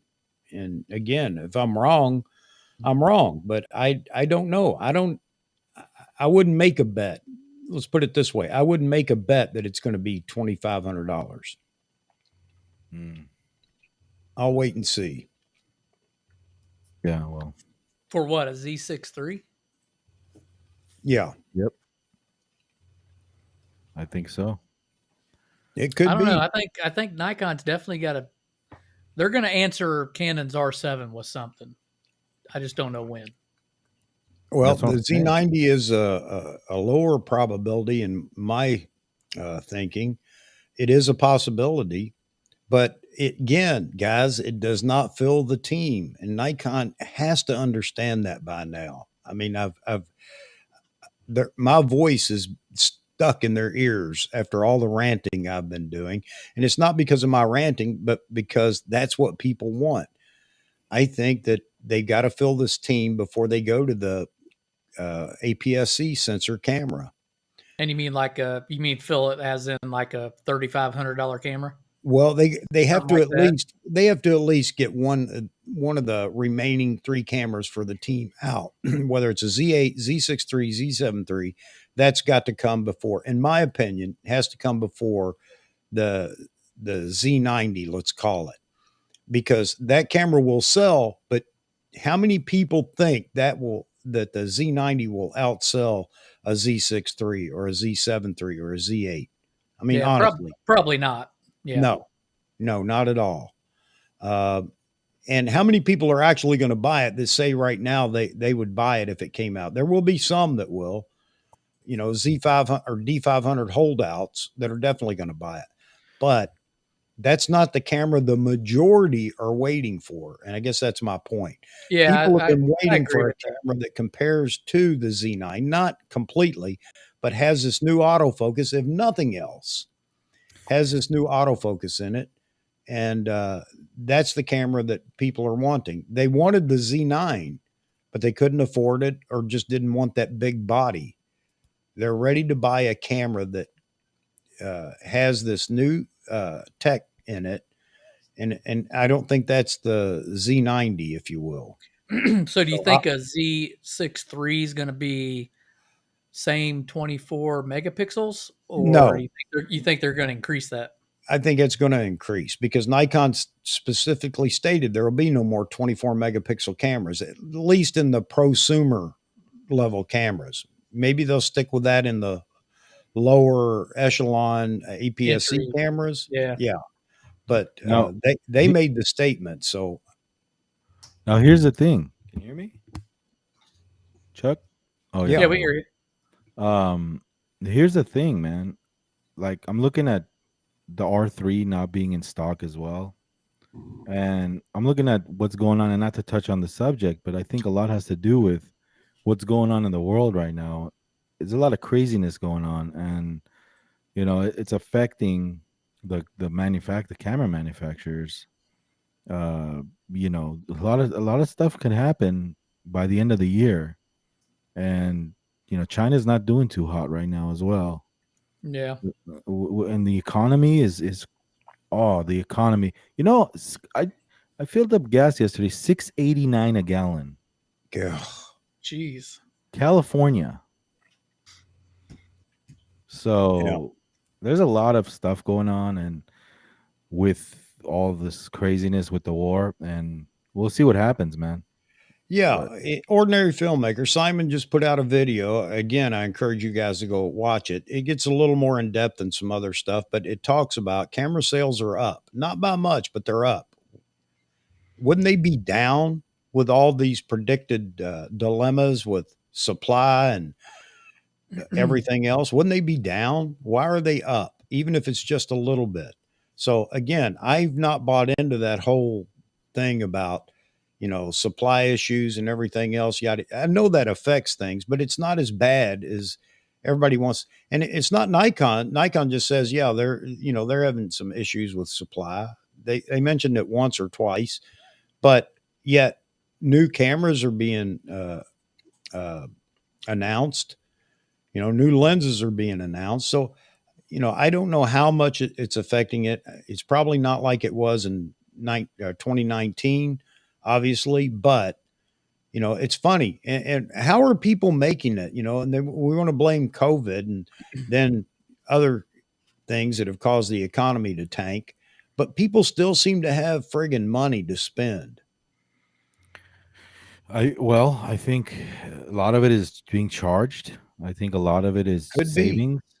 A lot of it is just feeling like people need to kind of like lift themselves up and buy something for them, and because right now everything is not good. The stock market is down. Just everything is crazy.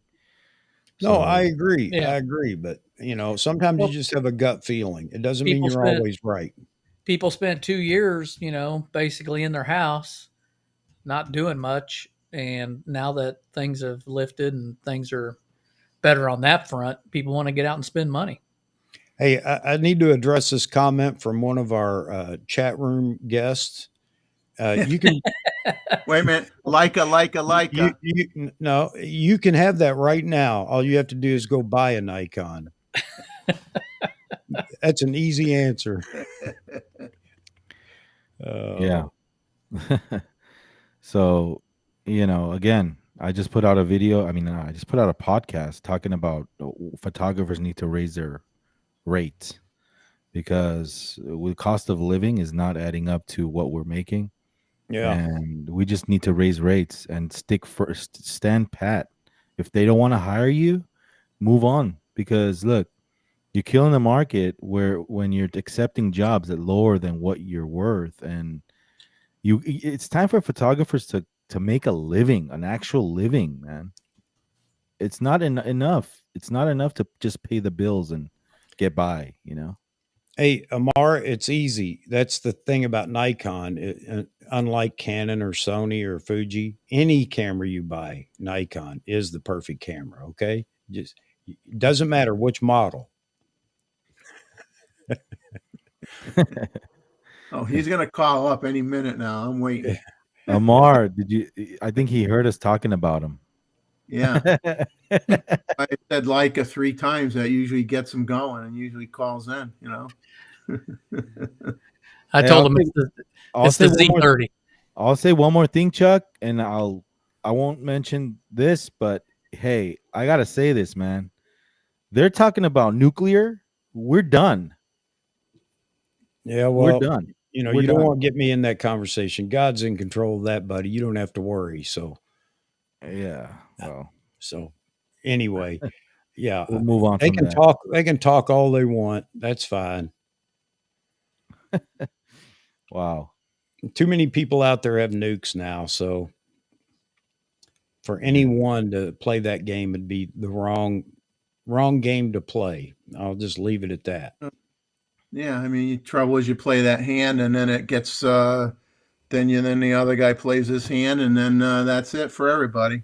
So that's the deterrent is, do you really want to just get rid of everybody? Because that's what'll happen. Hey, six string, don't worry about it, man. You don't have to worry about it. We don't care what you shoot. We just have to pick on Amar. That's all. Actually, we welcome Sony and Canon and Fuji Yes, shooters. Yeah. absolutely. I have a Yep. question for you guys regarding Sony because you brought it up. I mean, I was thinking this earlier. What do you think is on the deck for Sony next? I mean, they released the FX30, but what about like a powerhouse photo? Are they going to update the A1 anytime soon, you think? Or I'm sure they'll come out with another a revision to the A1, but it might still be a little early to do that. But Well, they might wait and see. They might wait and see what Canon comes out with for the R1 because here you go. Here's a secret I'll give to all of you. Every manufacturer knows what people are coming out with next. If you think they don't, well, sorry. It's corporate espionage at the worst case, but just leaks. They all know what each manufacturer knows what's going to happen next. And that's just a Japan thing, by the way, too, to lift up Japanese corporations. Japan does a real good job of making sure that happens. So I don't think I don't think that anybody's in the dark. They have a real good idea what's coming out. They may not know all the bits and pieces, but they have a real good idea. Now that said, if you think Sony won't drop a new A1 or a new body to replace the A1, uh, they're not going to do that. Then you might as well just say Sony's quitting the game. Yeah, Sony's good at replacing bodies. They do a Yes, lot of that. Hey, I but don't know when. Mossman, I think he's said this in jokingly, but I think Sony does need a unibody kind of deal. Yeah. Well, yeah, I mean that's entirely up to Sony to do it, and I don't know what their consumers, what the Sony shooters are asking for either. It'd be Mm. interesting to know what they're talking about in whatever forums are going on. I don't go check out the Sony forums or anything, but I'd be interested to know what they're asking for. Well, Yeah. 8 a.m. came out with a very, if he's just saying this to prod us along, or if it's true, then that would be fantastic. As it says, shock news: Sony adopts CF Express Type B cards. That is one of Well, their Achilles. That is an Achilles heel for them right now. it is. They Is those cost too RA much, cards cost too much money, and they're for not the as fast. sword, and they're not as fast. So if that's true, then that's a big announcement if they're going to do that. I haven't Well, seen that yet. I wonder where that's at. I haven't seen Yeah. that announcement. 1, 2, 3, 4, 5, 6 down from the top. No, I mean I saw that, but I haven't seen the announcement online. Oh no, I Be don't interesting. know where the source is. Yeah, I'd be interested to see that. Yeah. That is So- their biggest downfall. I guess the real question is, will Sony beat Canon to the, launch of a new pro body or an update to their pro body? Like I was saying earlier, Canon's going to launch the R1. Who knows when, but I'd say next year at the latest. And that body is going to be a killer body, no doubt about it. Canon's put their work into it, and don't. And if you think it won't eclipse the Z9, you're crazy. But again, I say that now we're back to where we were in the DSLR days, but we have an additional player. Now we have Sony. So they're going to leapfrog each other as the years go on. That's where we're at now. Everybody's caught up to a point where now it's just leapfrogging each other. And will the new Sony camera be announced before Canon? I don't think so. I think Canon's going to be the next to announce their pro body, their flagship, which the R3 is not, and they haven't launched a flagship camera in mirrorless. So I think they're next. I Yeah, think you the know- R3 is. I think the R3 is their flagship. No, No. nope. Nobody agrees with that at all. And Now. not and Canon did not announce it that way either. I think It's it's their gap filler right now Yep. before they come Yeah. out with the R1. You can bet when the R1 comes out, it's going to be one extraordinary camera. I'm sure. betcha. Yep. Probably be $8,000. Well, that's the problem with Canon. Yeah, Their pricing's high. Their lenses are extremely high. Nikon's killing it, but with the pricing on lenses. My videographer this weekend was shooting one R5, so he had the 15 to 35 on, something like that, the RF lens. I sent him the footage of my Z9, and he was impressed. He was the like, Z9. wow. The Z9 footage is awesome. He was impressed. Canon shooter, R5 shooter, and video. He was like, wow. He's like, the Z9 can do this. I'm like, sure. What did you shoot it in? What format? I was shooting 10-bit, just a regular 10-bit, Just regular 10-bit, yeah. Yeah, not raw, not Yeah. just 10-bit. Yeah, that's how I shoot most of my wildlife stuff. That's all you need. Yeah. I don't have to grade it or anything. Yeah, I sent him the footage. He was blown away. He's like, wow. So this R3 is side child. Well, there's so much marketing about the Nikon Z9 video not. Again, it's a marketing thing, you know. We talked they got in the battle over birds in flight, and guess what? Nikon didn't actually win that battle either. At best, let's call it a draw. Um, but I think as far as video goes, yeah, there's a lot to like about Nikon. That's why people are talking about a cinema or not cinema camera, but a cine-centric camera, and that could be the Z6III. By the way, I don't know what Nikon's going to do on that front, but they may put a lot of this video work into the Z6III. So it's going to be interesting to see. Will we get RAW in any other camera other than the flagship? If we don't, you can bet there's going to be some very restless villagers in the Nikon camp because a lot of people are waiting for that. And how many times have we heard, you know, everybody wants to see Nikon drop 10-bit internal in these cameras that are coming out next. That's a big deal. Oh, that's a given. That's for sure. Yeah. That Yeah. has to happen. Hey, by the You way, know, David, I was shooting 4K 120 the whole time Yeah. and 10 bit. And the only thing I did not do is the banquet hall had screens on the stage, and I did not mess with with the flicker option Oh on the yeah. Z9. I wish I did because it was pretty bad. Yeah. Yeah. But yeah, it has this thing where you can dial in the frequency, right? Yeah. right. That's pretty cool. Yep. No, 4K 120 is where it's at, man. Just regular 10-bit. Don't have to shoot raw. Yep. It's awesome video. Out I of the agree. camera, the colors look great. Yeah. Yep. And pair it with these Z lenses. Yeah. Oh man, you got a powerhouse, man. Chuck, that 2470 2.8. Told you. I'm in love.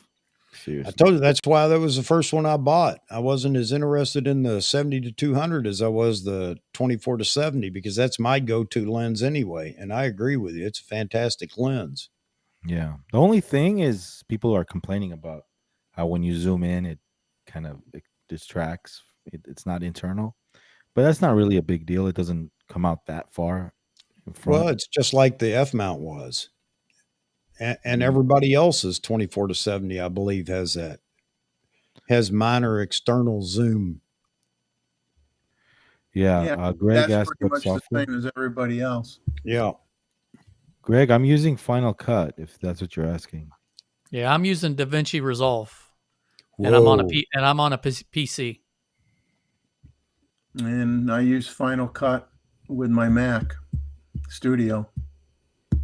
Final Cut Pro. Oh, wait a minute. I don't use any of them really.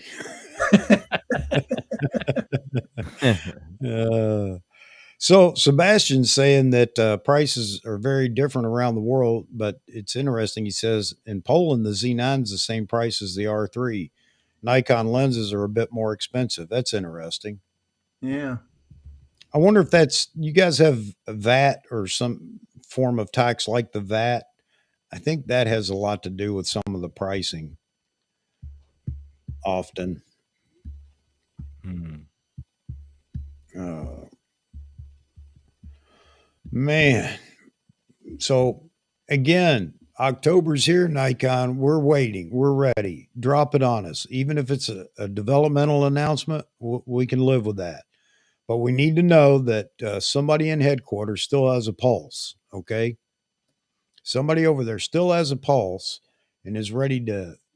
Oh, Sebastian says they do have a VAT. Okay. So you know what you need to do. We've laid it out for you in multiple live streams. It's easy. You don't need a marketing team anymore. You just need to show up here on a weekly basis and get all the information you need as far as what Nikon needs to do. And we'll be a little vain right now and say that we're right because there's nothing that's happened to prove us wrong. Okay. But that camera needs to be announced soon. I expect next Wednesday to hear from Nikon, hear from you about which camera is coming next and when. So there you have it. Yeah, put something out. Let's hear it. Yep. But I still believe, and I think others are beginning to believe it as well. Nikon's NDAs have been held. Everybody's held accountable under those NDAs now, and there's less information being leaked. And guess what? We're just going to have to live with that, which I'm okay with. But give us an announcement now for this next camera. You know you need it, and you've sold off and discontinued manufacturing the Z6 and Z7. I think that was a long time ago. You just got around to letting us know. The Z6II and Z7II have actually been on sale pretty much the last several months. So all the indicators are there. You're not hiding anything. We know the next camera is ready to launch. Let's just make it happen. All right. There's my Nikon announcement. My subtle rant, if you will, Jeffrey. Well, Gustavo mentioned something that you and I talked about pre-show. Steve Perry published his Z9 setup guide for basically birding, for wildlife photography. So that just came out for those of you that are interested. And Gustavo, I ordered my copy as well, but I haven't had a chance to look at it yet. But I like Steve Perry's stuff. It's sometimes I'll go through and say, yeah, I already got my camera set up that way or whatever. But then there's always a few tidbits in there that you don't think about, and hey, sometimes all it takes is one or two ideas, and if it helps you get a few extra photos that come out a little bit better, it's well worth the amount of money that you pay. $30 ain't nothing.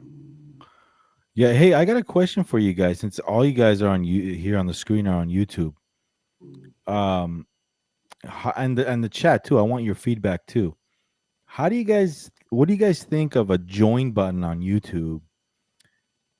A membership to support a channel, not per se, not to get like exclusive content as a member, but just to support a channel, like something like $1.99 or $4.99 a month.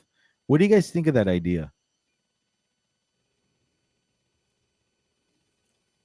Oh, I can't hear you, Dave. Dave, you're muted, I think. You're off. Yeah, sorry, I'm muted. I think there's nothing wrong with that idea. I'm not a big enough channel to warrant something like that, but I see no problem with that. And yeah, I get what you mean by, not exclusive content, but just to help support the channel.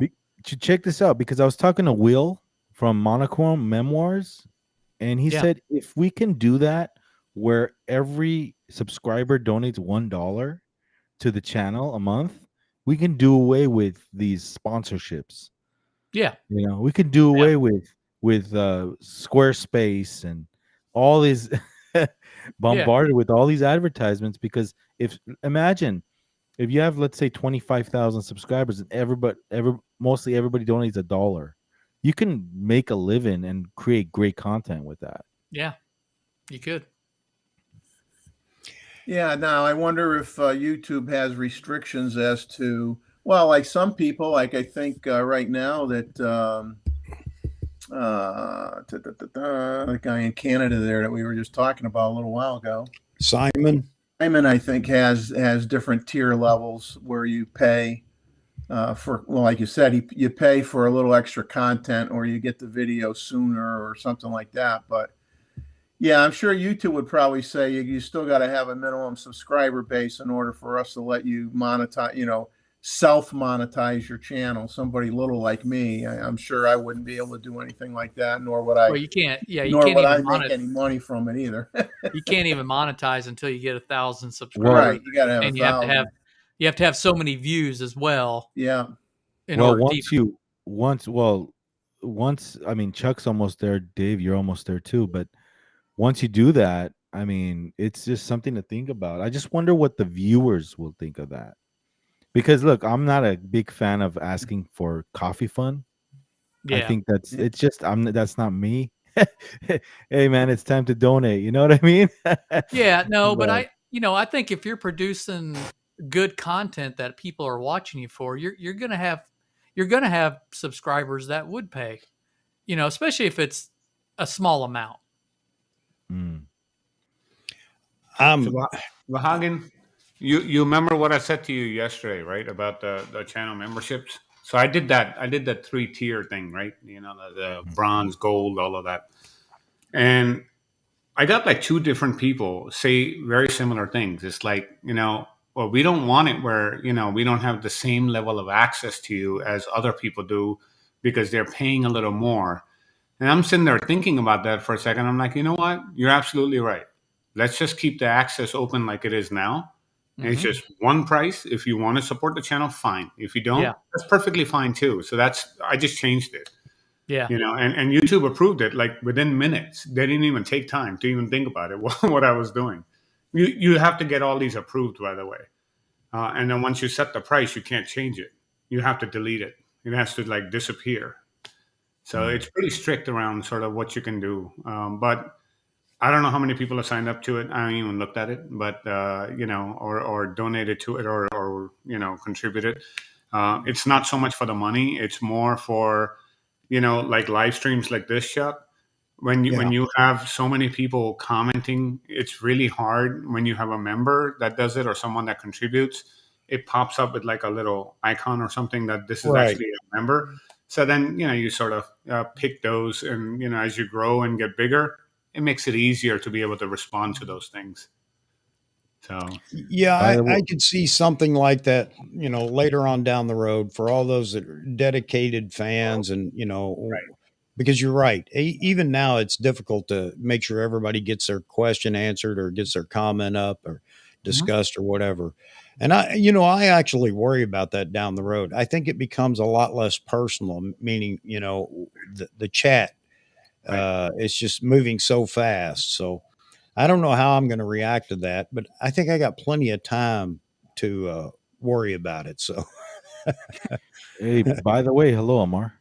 Hey, man. I just came here to really just invite all of your community, Chuck, to something James and I are actually planning out at Conowingo Dam. Uh, okay. Many of you are wildlife probably experts better than all of us, but if you're willing to come down to Conowingo, it doesn't matter what your gear is. It's not a gear talk.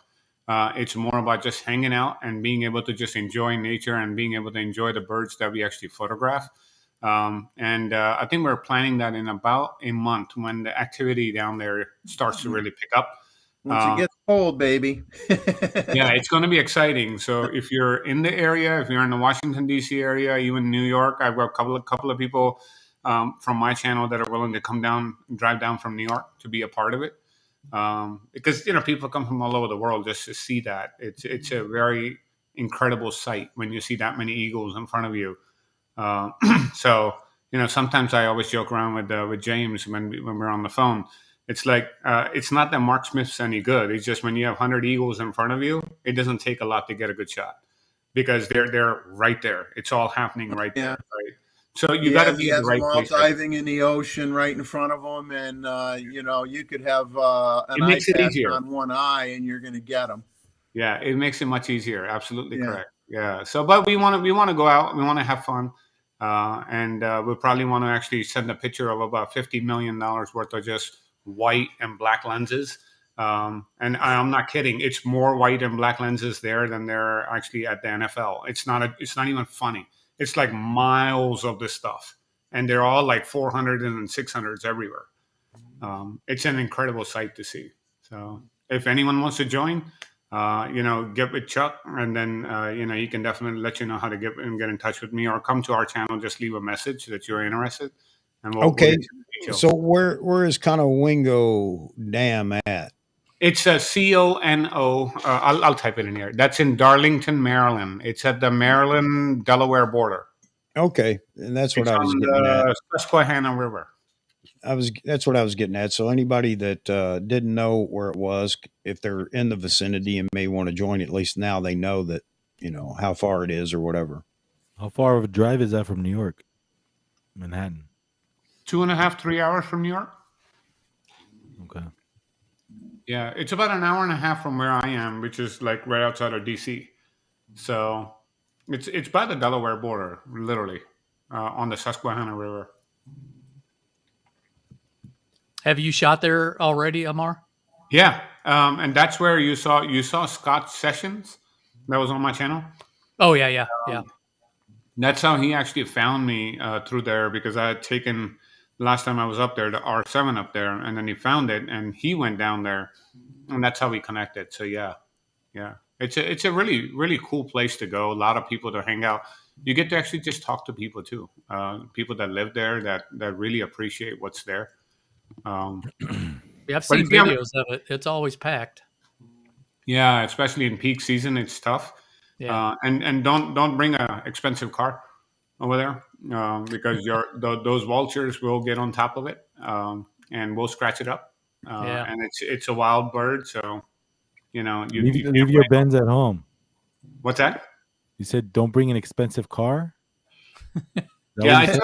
I ended up taking the Benz last time, but it wasn't much activity. But at peak season, Vahagan, it's like they're like on top of these cars everywhere, right? And I'll probably take the Honda Civic, have some fun over there with that. I'm going to go and bring potato chips and sprinkle them all over your car, Amar. When No, put peanut butter on the roof. Chuck, Peanut butter. I am going to put only food in the back of my car for you with M&Ms. There's M&Ms right now. what's the peak season there, Amar? It's about to start. So in It's about about to start. another 4 Yeah. weeks, Yeah. November through February, right? yeah. Pretty much.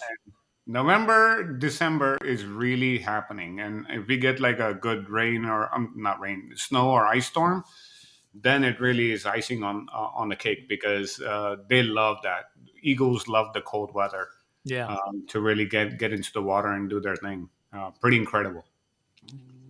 I might have to make the drive. It's an 18-hour drive for me, but I've Well, done worse. you come down, we'll figure out a place for you to stay and have fun. You're more than welcome. Yeah. You I've know. been wanting to do that. I've seen it. I've just never been there. If you're a wildlife person and you haven't gone to Conomingo, all I can say is you got to go. You really have to go. Just go do it. It's no point buying a 600 and all these lenses, Yeah. And you can shoot it at the local lake down there. That's fine. But when you got that many in front of you, Yeah. it's like, oh yeah, now it's worth paying that. I'm glad I paid 10,000 for this. Well, that's why I went to Sebastian Inlet in Florida last week, because that's a fun if- place. if you want to get pictures of osprey right in front of you, that's the place to go. Yeah, there are some incredible places around here. And then James is actually coming like literally like 10 minutes away from my house this weekend to hang out with some of his friends and go to a vineyard up in Pennsylvania. He's going to go do that this weekend. So we stay in touch quite a bit. So we have a lot in common there. It's just too funny that we're this close. And thank you, Chuck, to actually having us being introduced. Yeah, man. Yeah. Time to buy more memory cards is what Jay Kimmer said. Type B, Amar, not the type A. Yeah. Yeah. Amar, what night, what day, and time is your live stream on now? Every Tuesday night. And it was all the people that it's really funny. It's a lot of people that are on Chuck's live stream and also on Vahagan stuff that he does occasionally. You're welcome. Like, don't do it on Wednesday. It's too much because I got to go to Chuck's in the morning and go to yours in the evening. I'm like, okay. So what So we time? What made it time do you go on? What 8 night? p.m. Eastern. Okay. Well, let's get the advertising out for you here. You don't have to. It's all good. Yeah, it's 8 p.m. Eastern though on Tuesdays. Yeah, mine are random now, so I just do it randomly. But hey, while Amar's here, Albert makes a good point here in the chat. He says that read his comment. The growth of the channel membership is stifled when you start charging for it. You need a sizable membership to make money from subscribers. And that's why I put it up there, Vog. And I wanted to come back to this point because it's nothing that I even consider right now. A long rider a while back had asked about where's the button to make a donation or whatever. I don't think he realized I wasn't to the point of monetization, and nor am I. Would I like to get there? Yeah, but I mean that's not my goal. To be a 1 million subscriber channel or anything like that. But I find it hard to ask for money from people this is just me now. I'm not saying Well, it's wrong for anybody to do it, but I find it hard to ask for money from anybody. same here, but Yeah. Grades does it, and you see their live Oh, streams. oh, I agree. I agree. But I don't think I'm a grays. You're Uh, gray. You're gray. yeah, I'm gray, all right. But The so funny thing with me, Chuck, is it's not that I don't feel like asking them for it. I always forget because then after the thing is done, it's like, hey man, I forgot to ask them to join, right? yeah, well, oh yeah, You you forget know, it's out of sight and out of mind. you're right. And I forgot to take the banner off at the bottom of the screen today. And Rat von Rat, or you know, Rat von Rat said, "Hey, it's kind of distracting being down there." And Right. I explained that, because I forget to ask about it quite often, and my wife is always all over me. Why didn't you ask for likes and people to subscribe? I don't know why, because We just forget. I just forget. And, I think, and maybe I'm wrong, or no, I know I'm wrong, but I still can't force myself to do it. I just feel like that if people like it and they want to come back, that they'll consider subscribing on their own. Yeah. And so anyway, same thing with the money. Yeah, I'll probably, if I ever get monetized, I'll put a link for those that want to donate, and I'll tell you what I'm going to do with it, because I don't expect to get rich from YouTube or from that. It's going to go back into the channel, and Oh because yeah, it does cost money to do these live You streams. costs that you're paying out of pocket right now. You're not getting anything in return for it. Right. Right. And Yeah, then if you really don't want to be sponsored by somebody, the nice thing about that is if you did that, you could use that money to buy stuff to review and then do giveaways and stuff. You could just get Right. something, do a review, it becomes part of your show, and then you donate it to the people that are donating you money. So I'll come to that bridge when I get It's a to win-win. it. It's a win-win when you get to that point. I mean, But I'm 20 yeah, years away from that. I'll be gone before that happens. but just the cost of restream every year, things Yeah. like that. If I could Yeah. pay for that kind of stuff out of, the channel makes enough to do that, guess what? I'm happy. Yeah, I No, think and it's not you're cheap. not think wrong, Chuck, I because think the it Grays becomes model. expensive. I think the Grays model is, because if you think about it, every live stream they pull in about $200, $300, sometimes $400. But I think for me, it's not about the money. It's not about me needing the money. It's about growing the channel and motivating and bringing, like Chuck said, putting it back into the channel Right. and maybe getting talent that requires a little bit of money to get. Because some of these guys, they don't come on the channel for free. You got to kind of pay. Let me say something to what you just said, Wahagan, because I've spent probably the last about 4 weeks watching every live stream that Grace does, right? And if you watch the underlying theme every like couple minutes, and to Chuck's point, we forget to do it. If you are going to order it, consider buying it right downstairs. If you are going to order it from us, and we'll make sure you get it, we'll order it from us. Order it from us. They make a killing, not so much from that join button probably, but they do probably from all of the cameras that are being sold. So today they were like, "Oh, BNH and Adorama haven't." They're not even here, right? So Yeah. what are they doing? They're eating the lunch of the U.S. based YouTubers sitting in UK having people order stuff. Yeah. Think about that. It's not that people aren't going to order these cameras. They are. I've had so many people that come to my channel. Oh, thank you so much for teaching me this, that, and the other, all this stuff. Hey, man, I actually bought the camera. Okay. I didn't see that you bought it. Oh, yeah, I bought it from, I call them different thing. Regis and Kathy Lee's website.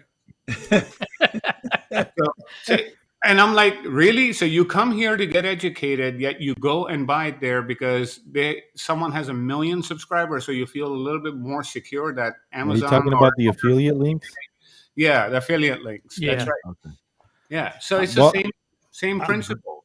Grays See, doesn't you're have. like the old store front now, Amar, because they're picking your brain for knowledge and then they're going to the other guy. They're going somewhere else. Grays doesn't have a join button. They take super They have a chat. coffee fund. Yeah. They take super. Oh, chat. even better. That's even Yeah. better. Yeah. And speaking of Long Rider, I don't know how many super chats he sent me so far, and I don't even know where the heck that money goes because I don't even see it anywhere. So maybe it's not enough in there yet for them to pay it out.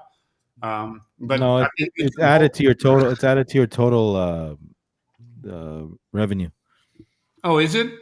Oh yeah, YouTube takes a Okay, cut, and of then I course. probably did get it because I don't know where it went because it doesn't separate it out for me. I've not been able to find that. Hmm. Yeah, he's a very generous donor. He pours his heart out when he loves something and loves someone. Well, He goes all out. he blew me away. He personally ordered me some birding books for reference material for identifying birds. Yeah. And I was just like in shock. I'm like, man, that's one of the nicest things anybody ever did for me. You know, I mean, I was I'll share a real life story about him. So amazed. we met up, right? I drove with my son in the car all the way to New Jersey, so we met up because he's a very big Harley Davidson fan. We went up there, and just watching him on how he actually dealt with my son, right? And he knows him from nowhere, right? My son is like 11 years old at that time, and just became his pal and his bud. And he got him a gift, and he got him all this stuff. He didn't have to do any of that, right? But it's just who he is as a person, and that speaks volumes to sort of he's very appreciative of anything that you do for him. And once he loves you, man, he's gonna love you for life. As much as even if you fight with him and you yell at him, scream at him, love him, and sometimes it's silent. Very hard to find people like. So we're very fortunate to be part of him, and I'm glad that he latched on to Max and I many years ago. When he used to send us pictures of the stuff he shot, and we used to sit there like this in front of our screen and saying, "Oh boy." And Max is like, "Don't say nothing." I'm like, "I'm not." He's like, "Well, how do I tell him?" He's like, "Don't tell him." He thinks it looks awesome, so just tell him it looks awesome. And a few years ago, when he graduated in his photography, he came back and said, "Man, I must have been torturing you guys in the beginning, sending you that stuff because I looked at that and it looks terrible." I'm like, "Really? We didn't see it that way." He's like, "Yes, you did." I'm like, "We just didn't say anything." But that is when you know that someone really took the advice they got and really got better. And that's what we want. We want people to get better. So we can actually use the Z9 correctly, right?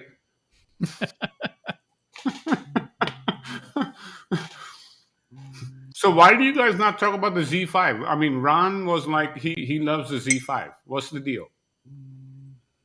Yeah. There's always total silence. See, whenever I say Z5, I don't know what it is. No, I don't have the I Z5. can't count. I I don't- can't count that high. I don't can't have count one. that high.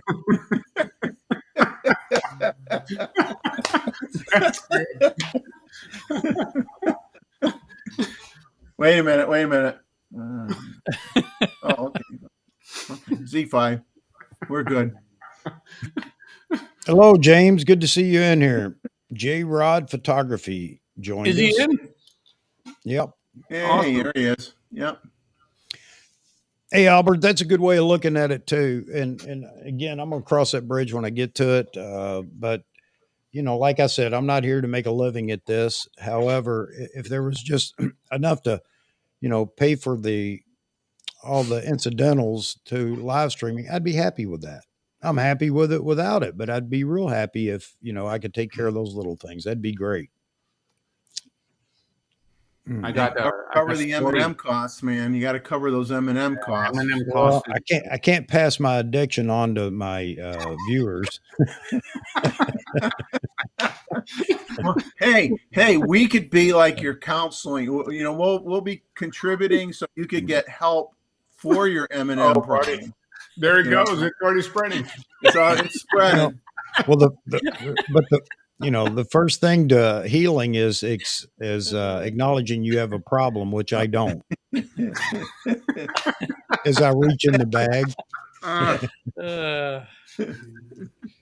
hey, show them what you've got today, Mr. David. I just did.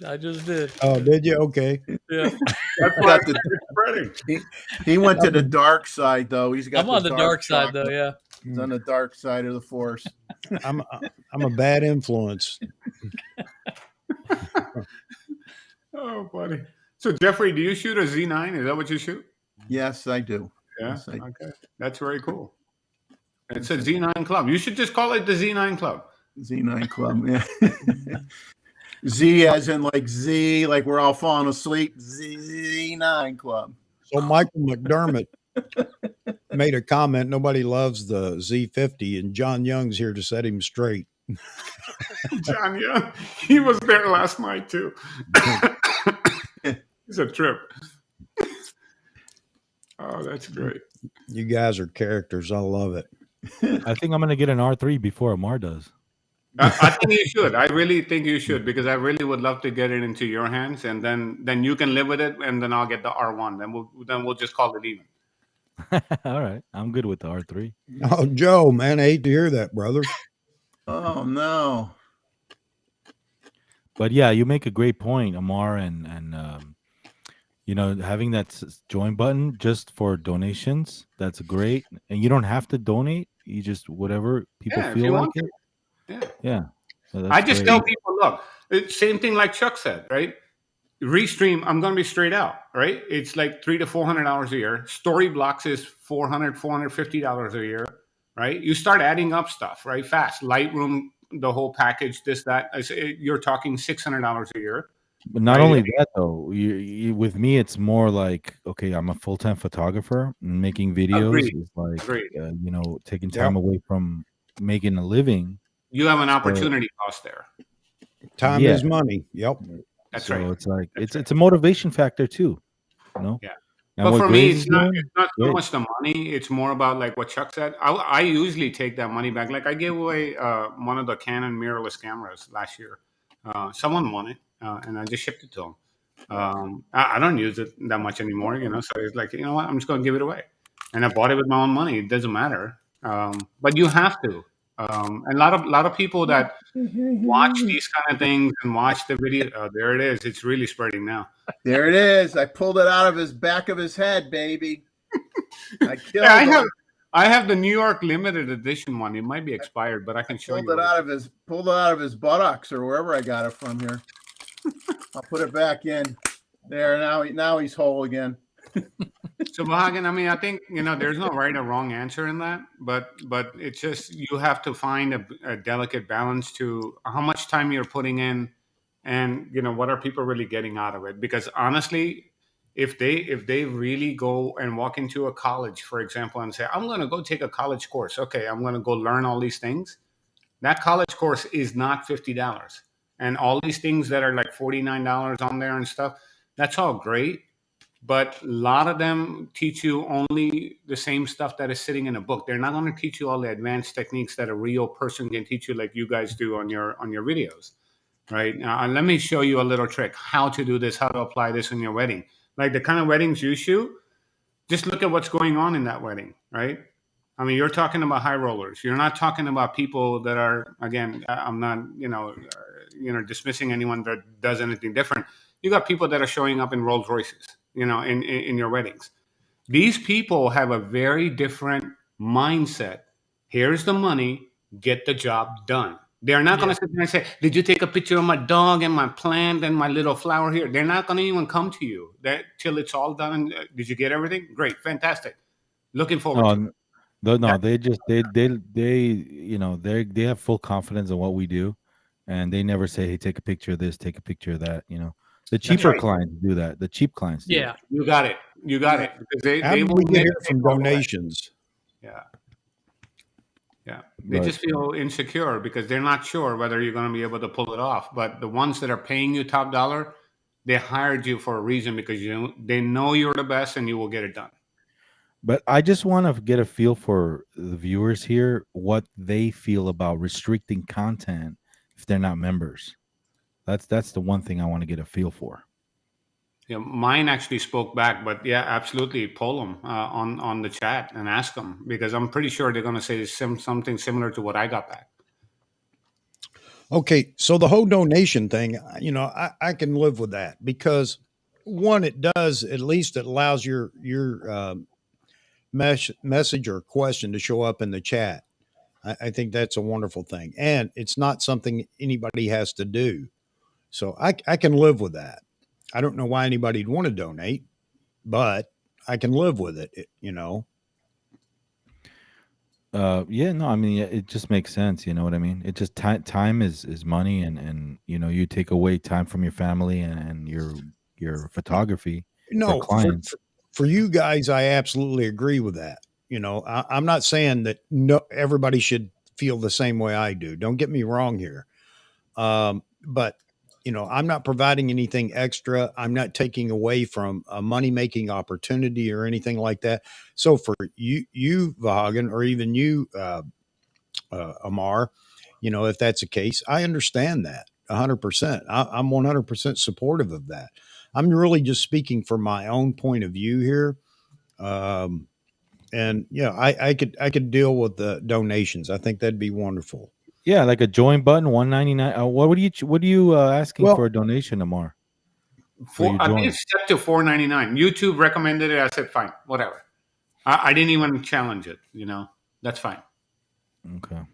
It came up at $4.99 on its own. Hmm. But you can do whatever. You can change it if you really want to. It says, it'll give you like tiers. Like it'll say this is recommended, not popular or something like that, and then it'll say recommended, not popular. But I you, think you, producing I think producing digital downloads for people, saying, "Hey, you want to get more into this detailed tutorial? I'm offering a digital download. Whatever it is, 19.99." so And there's one piece coming, Lahagan, in 2023. I don't know if you got the news, but I'm pretty sure you did. It's probably buried in your email somewhere. In 2023, apparently you'll be able to take any video or any content you create, and you can just monetize or actually, make available for purchase just that one video without someone actually subscribing or even, being a part of your channel. So they can just buy that video and keep it to watch whenever they Hmm. want. see, and for you guys, that works. I have nothing to, to offer But anybody. there is a lot of great You have information on these M&Ms, live streams. baby. You got it all. You got M&Ms. You got it all. You know what, Chuck? You know why I really actually wanted to come to this live stream? It was really Why? the picture you put up for this live stream. Yeah. And I just wanted to come here and really ask you, did you take that? Yes, I did. The one that's right behind you. Yes. Is that your beautiful wife? No, that's Or my is that beautiful stepdaughter. stepdaughter? Yes. It's beautiful. It's beautifully done. And that drew Well, me to it. I'm like, you know what? I gotta go to it. thank you. Maybe I'm thinking that person is gonna show up on this thing. I'm like, that's wow, that's awesome. She does from time to time, by the way. Awesome. Well, That's thank you. beautifully done, Chuck. That looks beautiful. thumbnails, baby, thumbnails. I was just going to say, Vahagan's Where's that? he's harped on me for my He told me thumbnails. about that. Yeah, he told me about the conversation he had with Chuck on thumbnails. Yeah. Here you go. Oh, Do this it. is this is a Let's good see. one. Ah, okay. Nice I would dog, say Jeff. that figured out it was a Eurasian eagle owl, I think. Yeah, Z Wade and myself are no help at all. It took the birding people to figure it out, Luis. That's great. Yeah. Yeah. There you go. Not- Take $1 for each photo you take for the monthly critique. I start a mafia thing here. Hey, that's a good idea. You want your photo reviewed positively or negatively? I'll collect money for dog food. Anybody want to send dog food coupons to me? that's one thing. That's one thing that's interesting that Amar said is because if somebody joins and donates to the channel, I don't want others to not do it to feel alienated or to Right. feel like they have to. Right. You know what I mean? You don't want to look at them differently. That's not the Right. way things should be. But I'll say this, Vahagan. So I'm gonna be really kind of maybe blunt right here. When we sit in front of our TV today, right, and even this device, the amount of subscriptions running on this thing today, right? Every single thing is a subscription that we pay for. You don't have that subscription, you ain't getting to watch that latest season X or whatever on Netflix. You're not going to. You've got to pay to play. That's just the way it is, right? So when someone has to pay $4.99 to come to your content to actually learn something that they might walk away with for the rest of their life, Hey, I would, if someone would have told me that, yeah, pay this much money on YouTube and I'll teach you everything there is to know about a craft and an art. Okay, I would pay $4.99. Absolutely, show me. Come on, let's see what Wait, you got. I'm in. hang on a second, Amar. I got to address a comment here. Rotvin Rant, man. You know, let's let people do what they want to do. The one thing that we can all do is, if we don't agree, is just not attend or not watch or whatever. You know, and you know, as much as I dislike Fro's content, you know, Yeah, his channel is for him to use any way he wants to use it. And I won't take that away from him. right. He's got 1.5 million subscribers or close or whatever it is today. I don't know, because I haven't watched him forever. And if that's what he wants to do, is be a, you know, make a living on YouTube, I don't care. So I'm not going to point a finger at anybody that wants to do that. However, me, I'm not in that boat, but I don't look down on anybody that is after that. And I'm not saying that these guys are after that, that that's their goal. Okay. But you know, there's nothing positive that comes from a comment like this. All right, Well, man. Rod Rant has been around for about good 7-8 years, and these I guess the commentary hasn't changed in those years. Um, yeah, I thought I Well, made a stride to change, but I guess some well, people still have to change. let's just let it lie for now, Amar. Let's not carry it on. Yeah, I just wanted to make let the it comment. go, because at the end of the day, the bottom line is, I've seen this very clearly. When I give you something for free, you don't value it one bit. But when I charge you for the same thing, you value it like it's a piece of gold. And it's the same Yeah. exact thing. I haven't changed it one bit. It's human psychology, Yeah. right? So Hey, hey, if you want to donate to Chuck, do it. If you don't want to, don't. No one's sitting there putting a gun at you and saying, "Oh, you got to donate, or you out of here." No one's hey, doing that.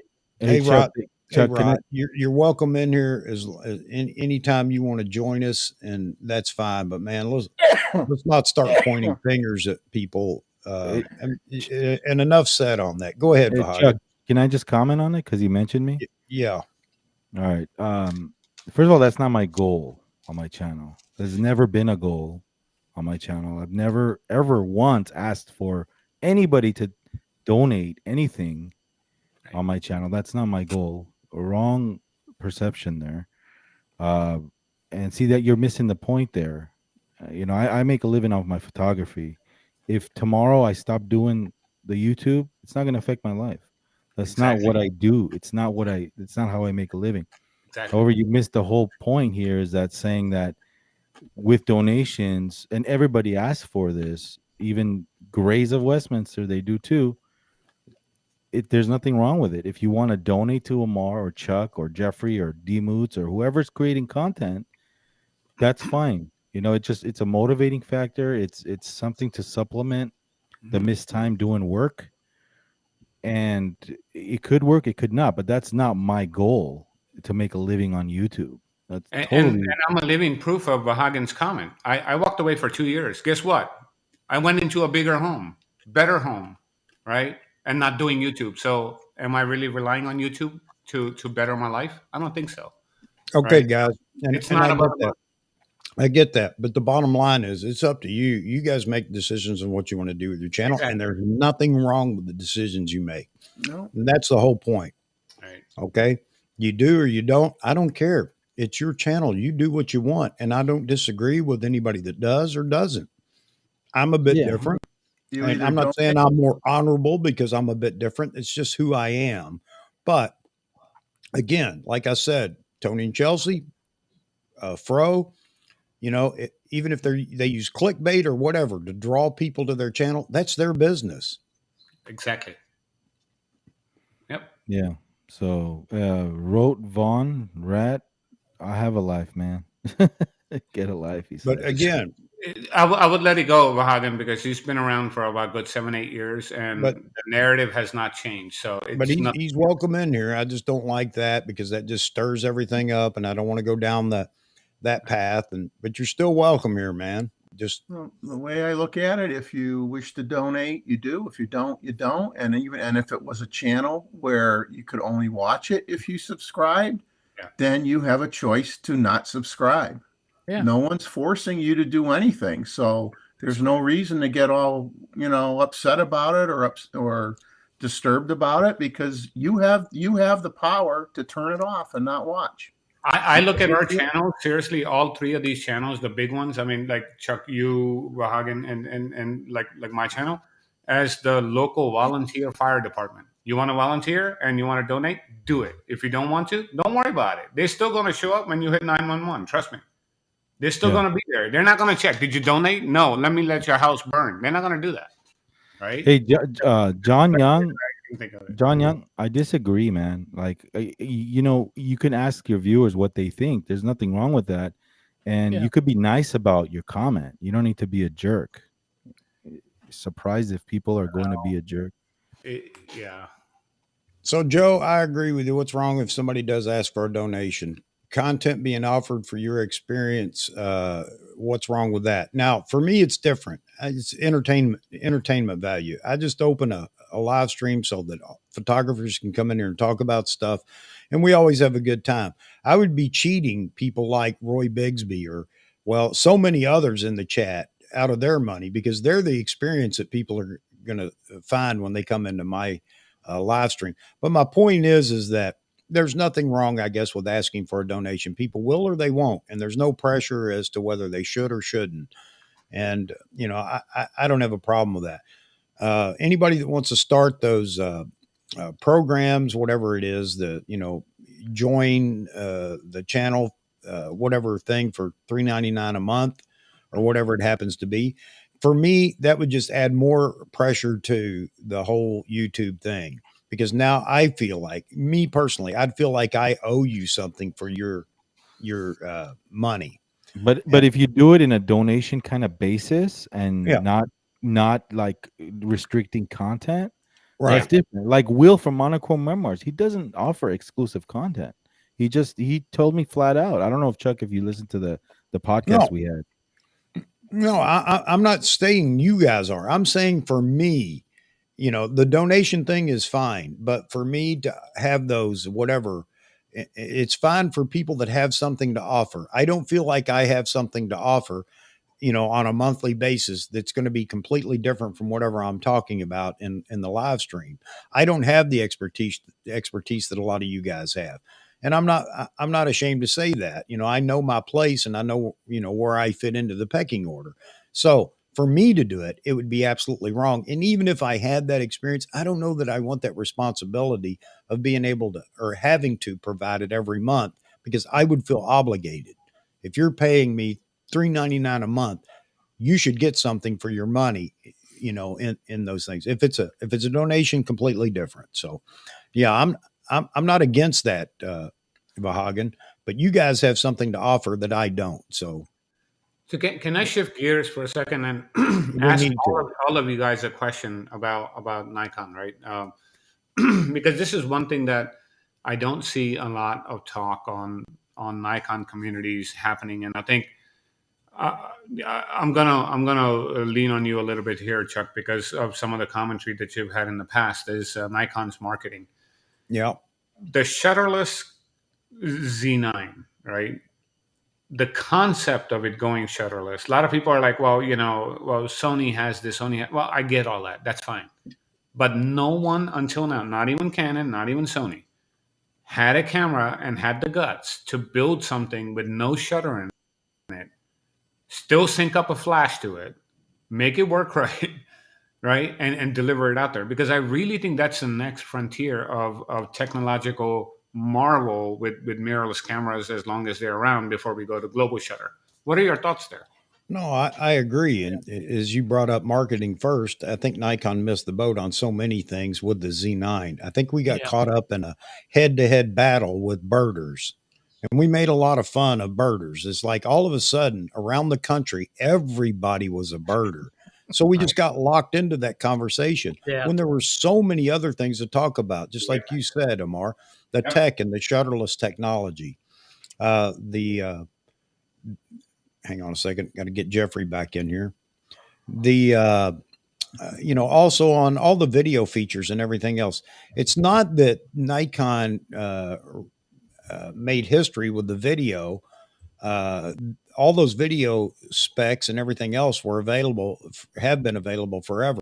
But Yeah. Nikon found a way to put it all in one body and do it internally. There wasn't enough information, enough marketing on that.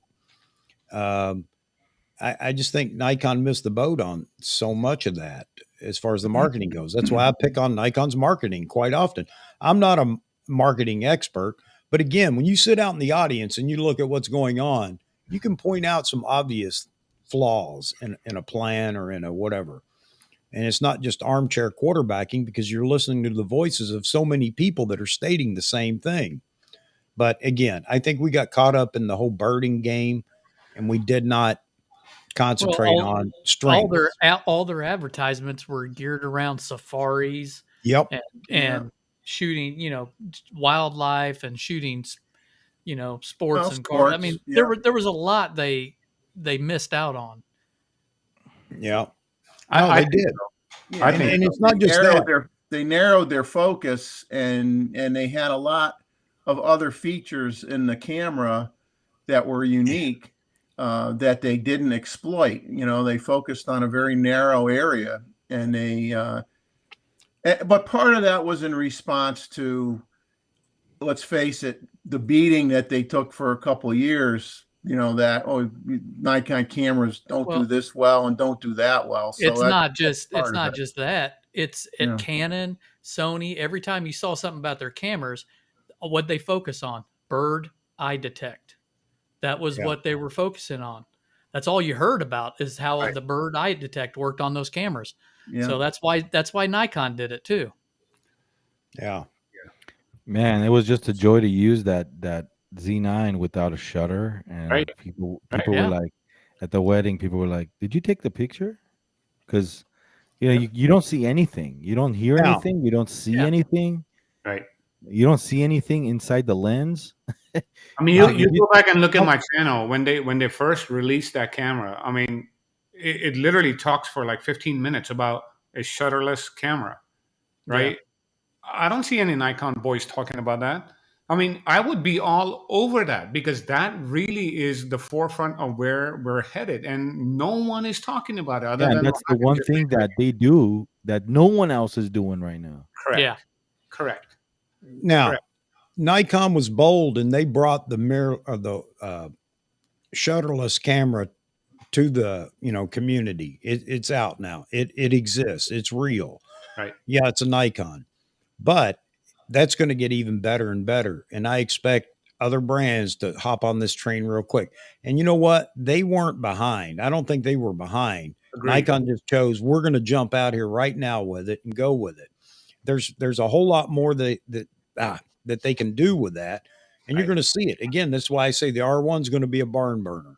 I expect it to Yeah. have all these. I'm Go sure ahead. the R1's it's probably gonna be shutterless. Guys, you Yep. guys have to think about one thing, right? Nikon and Canon, they have a lot to lose, right? They have a lot to lose. Sony's got nothing to lose. No one bought that A mount crap. I mean, probably sold maybe 10,000 copies of the whole thing throughout, maybe if that, right? If you look at Nikon, I think they've already crossed 100 million lenses that they've actually produced. Canon is at 250 million lenses that are out there. They have so much more to lose. To go out there and create a brand new mount after 30 years of sticking to something, it is not a joke, right? To sit there and rebuild it all. It takes a lot of money and a lot of power. I mean, a lot of forces to make it all happen. So, and to your point, Chuck, Nikon's not behind. I mean, there was nothing wrong with the original Z6 and Z7. Why do I need it to actually focus like something else all the time? So let me say something about that. There was nothing wrong with it until the Z9. I'm sorry. Am I wrong? Am I wrong? But There's it's nothing still wrong. I would with the argue that Z9. fact that I would not buy a Z6 or a Z7 because I was bird in flight centric at the time. But it wasn't I made would for that. buy it in a minute. That's right. I would buy it in a minute for portraits, for landscape, for anything Exactly. else. You But got I it. would not buy it for birding, and I didn't buy any Nikon mirrorless camera until the Z9 came You, out you took the words right out of my mouth. It because was the I same had thing. that niche. I had that niche that I had to fill, or I Yep. wasn't going to spend the money. Exactly. And Once Hey, for Nikon showed their cards with the Z9 and autofocus, that's it. Then now the Z6, Z6II, Z7, Z7II, which are good cameras. right. Don't get Yes. me wrong. And we'll support what, a lot of people do without all this high-tech AF and everything else. Yep. It, but the for marketing, the you can't take away what people want. And this is why I keep, if we can educate the masses, we can get rid of all new technology. Right. Just show people that they don't need anything to take a photo.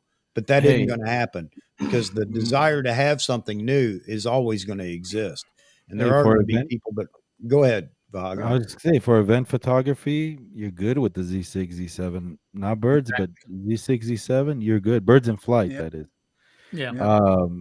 Yeah, dude, all day, every day, man. You can buy one for like $900 used. I still use a Z6. It's killer. I don't care They're about good one sensors and they render great images, right? I mean, there's nothing wrong with them. I mean, that's fine. The Z9 was built for a very different audience, completely different audience, right?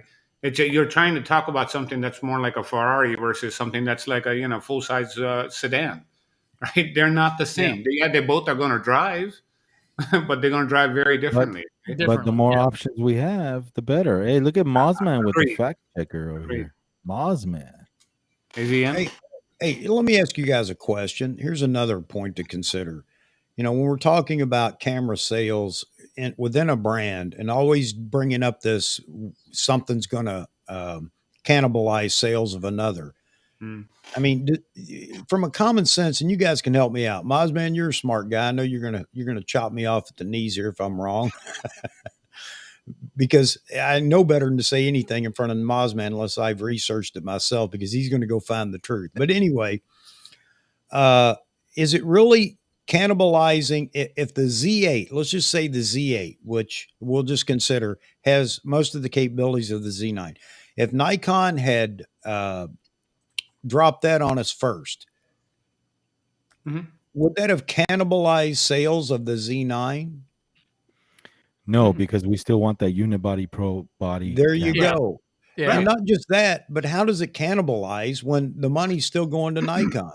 It's Right. either, quantity or quality. You get to make Yeah. a choice in everything you buy And or if everything they you manufacture.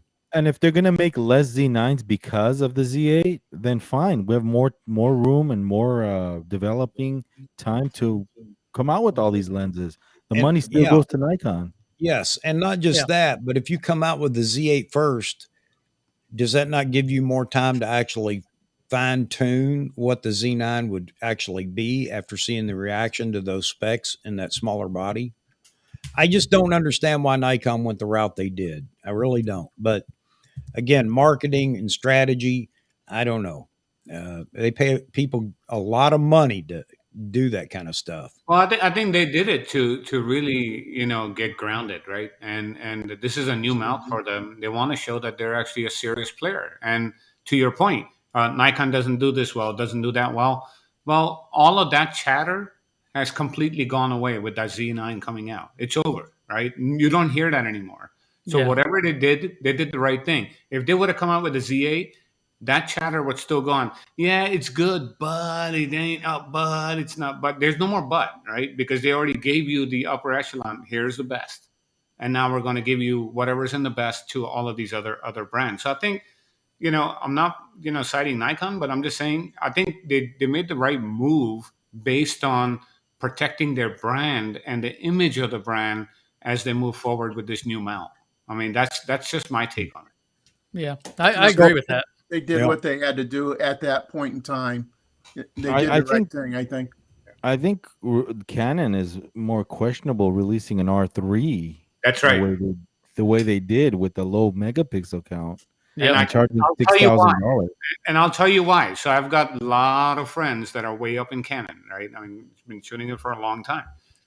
The reason why they did that with Hagen is when they released that R5, it was selling so damn good, and it still is one of the top selling cameras, right? if they would have dropped an R1 type of camera for $7,000, the chances of it actually destroying the R5 sales, would it be high? No, not really. But people would probably start choosing if I can get two R5s or get one of those and this and that. That's what happens, right? Yeah. Because they're so similar in nature. The R3 and the R5, they're nothing like each other at all. One's a 24 megapixel, one's 45. So they're completely different product lines. And one once at $6,000. Exactly. Yeah. One at $6,000, and then when the R1 comes out, they're not even calling it a flagship. They're actually calling it the master of it all. What does that mean? When 8,000. when Japanese speak that way, trust me. When Nikon and Canon have done this in the past, where we're going to give you the master camera, they are, like to Chuck's point, they are not fooling around. That camera is going to have anything and everything that you'll probably desire and think about and moan and groan about on YouTube and everywhere you've grown about. The only thing you're going to complain about is, I can't afford it, so I'm going to dog it. That's what's going to happen. Yeah. Yeah. That's I wanna what I address see. Maz, I said a long time ago, if there's one thing I could get, as far as information goes, and I'm just going to talk about Nikon, I would love to know numbers sold, which we don't ever get. We have, you can't get those numbers. I would love to have that, because you talking about being insightful on what's coming next, that would definitely help. And your what you post here, talking about the sales, could provide an idea of what the Z9 Z8 combination would do. But you're always going to have more sales of the lower tier camera. So when you said in the previous, if they brought out new tech in the Z8 and before the Z9, that would take away from the camera sales. No, I think that people that are going to buy a pro body or full body camera, the flagship, if you will, are going to buy it no matter what. They're going to get it. Yep. They have a reason they want it. And it's always going to offer a little more than any other. Because when the D850 was released, or the D810, or even the D800, it surpassed the flagship camera in significance as far as new tech and sensor size, and it didn't take away from at that time the D4 sales. People that were going to buy a D4 bought a D4. It could Totally. It could take away a few sales, yes, because there are people that bought the Z9 that just had to have the new tech right now. And I'll tell you, there are people that are regretting buying it, not because it's a bad camera, but because it isn't the camera they really wanted. Yeah. Yep. So Well, I've seen and heard that. Sorry. No, I'm just going to say I've seen and heard that from people that they bought the Z9, and some of the questions they ask about it, it's like, why, if you're asking that simple of a question, why did you buy a Z9? There's people that bought it that probably should not have it. They don't know how to turn it on, never mind use it. Some of them. Yeah. Well, the thing is, I'm going to argue a little bit about it. What a Z8, if it put it this way, if a Z8 came out with a lot of the high tech stuff that's in the Z9, and then the Z9 comes out and it's $2,000 more, but it only has a few things that are better, You're not going to sell it. you are not going to sell That's right. the Z9, because people are going to say that $2,000 difference, it's not worth getting the Z9 because that predecessor is too close to it. Yeah, but you do it. You do that first. You do that in reverse. Now you come out with a Z8 and it's almost as good, but it's cheaper. You're going to sell it. Right. There's going to be you've already differences. gotten some sales now. Right. There's going to be major differences. You're validating. So, David, you're actually validating what Jeffrey's saying. And this is what happened to Canon with the R5, R6, right? Yeah. Because if you don't need the resolution, this camera is literally a freaking walking, talking R5. You know, and if you don't need to shoot the 4K 120 and stuff, which most people have no need for. Yeah. Right? $2,500. It's in your hand versus spending almost $4,000. That's Yeah. $1,500. Yeah, but the Z8's gonna have major differences from the Z9. Oh, it will. Yeah. I'm not even sold on shutterless for the Z8. I'm Let not me ask sold you on it. guys a really interesting insight question, because I won't give away the answer what happens on the Canon side, because I want to know what happens on the Nikon side. So you guys all shoot Z9s, right? Everyone has it. And you guys also have other Nikon Z cameras, right? Yep. I've heard Yeah. many of you mention it. Correct. Do you feel that the file structure of the Z9 is different than those other cameras? Yes. There's It a lot is. of discussion about that right now. Yes, I- even the I'll Z7 be- through 2. I'll be honest with you. When I got my Z9, I was shooting the D850. I actually was kind of not happy with the Z9 files I was getting compared to my D850 Mhm. for some reason. And I don't know what it was, if it was Lightroom and things weren't just ironed out yet. They did not, to me, look as good as my D850 files with the same lens. I don't know what it was, but it's changed now. Something's happened. I don't know I if think through it was the firmwares. I think I it was think the firmwares software. for the camera and plus Lightroom software and all that stuff. Yeah. That things have changed, and I don't see that now. So this But is now- one thing. This is one thing that Canon and Nikon have done for decades, right? So when you buy their upper echelon of cameras, the D5s and those D6s, those type of cameras, the color structure of the file, of that raw file, yes, it's still got the NEF and all of that at the end. Yeah. That's great. You are not getting that for something that's $2,000, $3,000 less. They're not going to give you that exactly the same thing, right? That's what makes it special. So people are always wondering. It's like it's exactly the same. It's just a little bit slower. No, you're Not absolutely true. correct. You're absolutely correct. The Z9 files combined with the Z lenses, they're Uh-huh. remarkable for I bet. for event photography when you're using flash. The Yeah. colors, the sharpness, the way the image renders, it's different than the Z6. Yeah. It is different. And I'm just amazed every time I use a I'm Z9. with you, Wahagan, because that's the difference for me to sit there and say, "Here's my 10 grand. Give me the camera." Right. And that's what people always ask me. It's like, what makes people go there and pay the $10,000 and walk home with it? Because they know they have the absolute best from that brand in their hand, file wise, the whole camera itself. And also the user experience of the Z9 is just totally different. Oh yeah. You feel like you're just pumped up when you're using a Z9. It's hard to explain, but it's I there. can't even. You don't I have to can't explain even. it to me, bud. You're on steroids. Now you're I on can't even steroids, pick baby. up a. I can't even pick up a D850 now and shoot it. It doesn't. I'm not enthused to shoot something like that now after Hence, shooting. I the sold C9. mine. Yeah. Hey, Yeah. can I Hey comment? guys, since we're going over 3 o'clock here, that's fine. We'll continue, but you know what that means. I got to go Bathroom to the break. boys' room. I'll be right back. Hey, can I comment on Demuth's comment? Yeah. Demuth, you're absolutely right. The video I put out telling people how amazing the mirrorless system is compared to DSLR, Yeah. that's just personal preference. Sure. That was just the user experience that I enjoyed using at an event. By no means did I mean that DSLR is bad and you should not buy a D850. Oh no. Yeah. By no means. Those are killer cameras. Heck and yeah. if you invested in a DSLR and F-mount lenses, go for it. Those are awesome Yeah. too. I was just commenting on my user experience Yeah. with And Z that. lenses and Z9. Yeah. And same with me.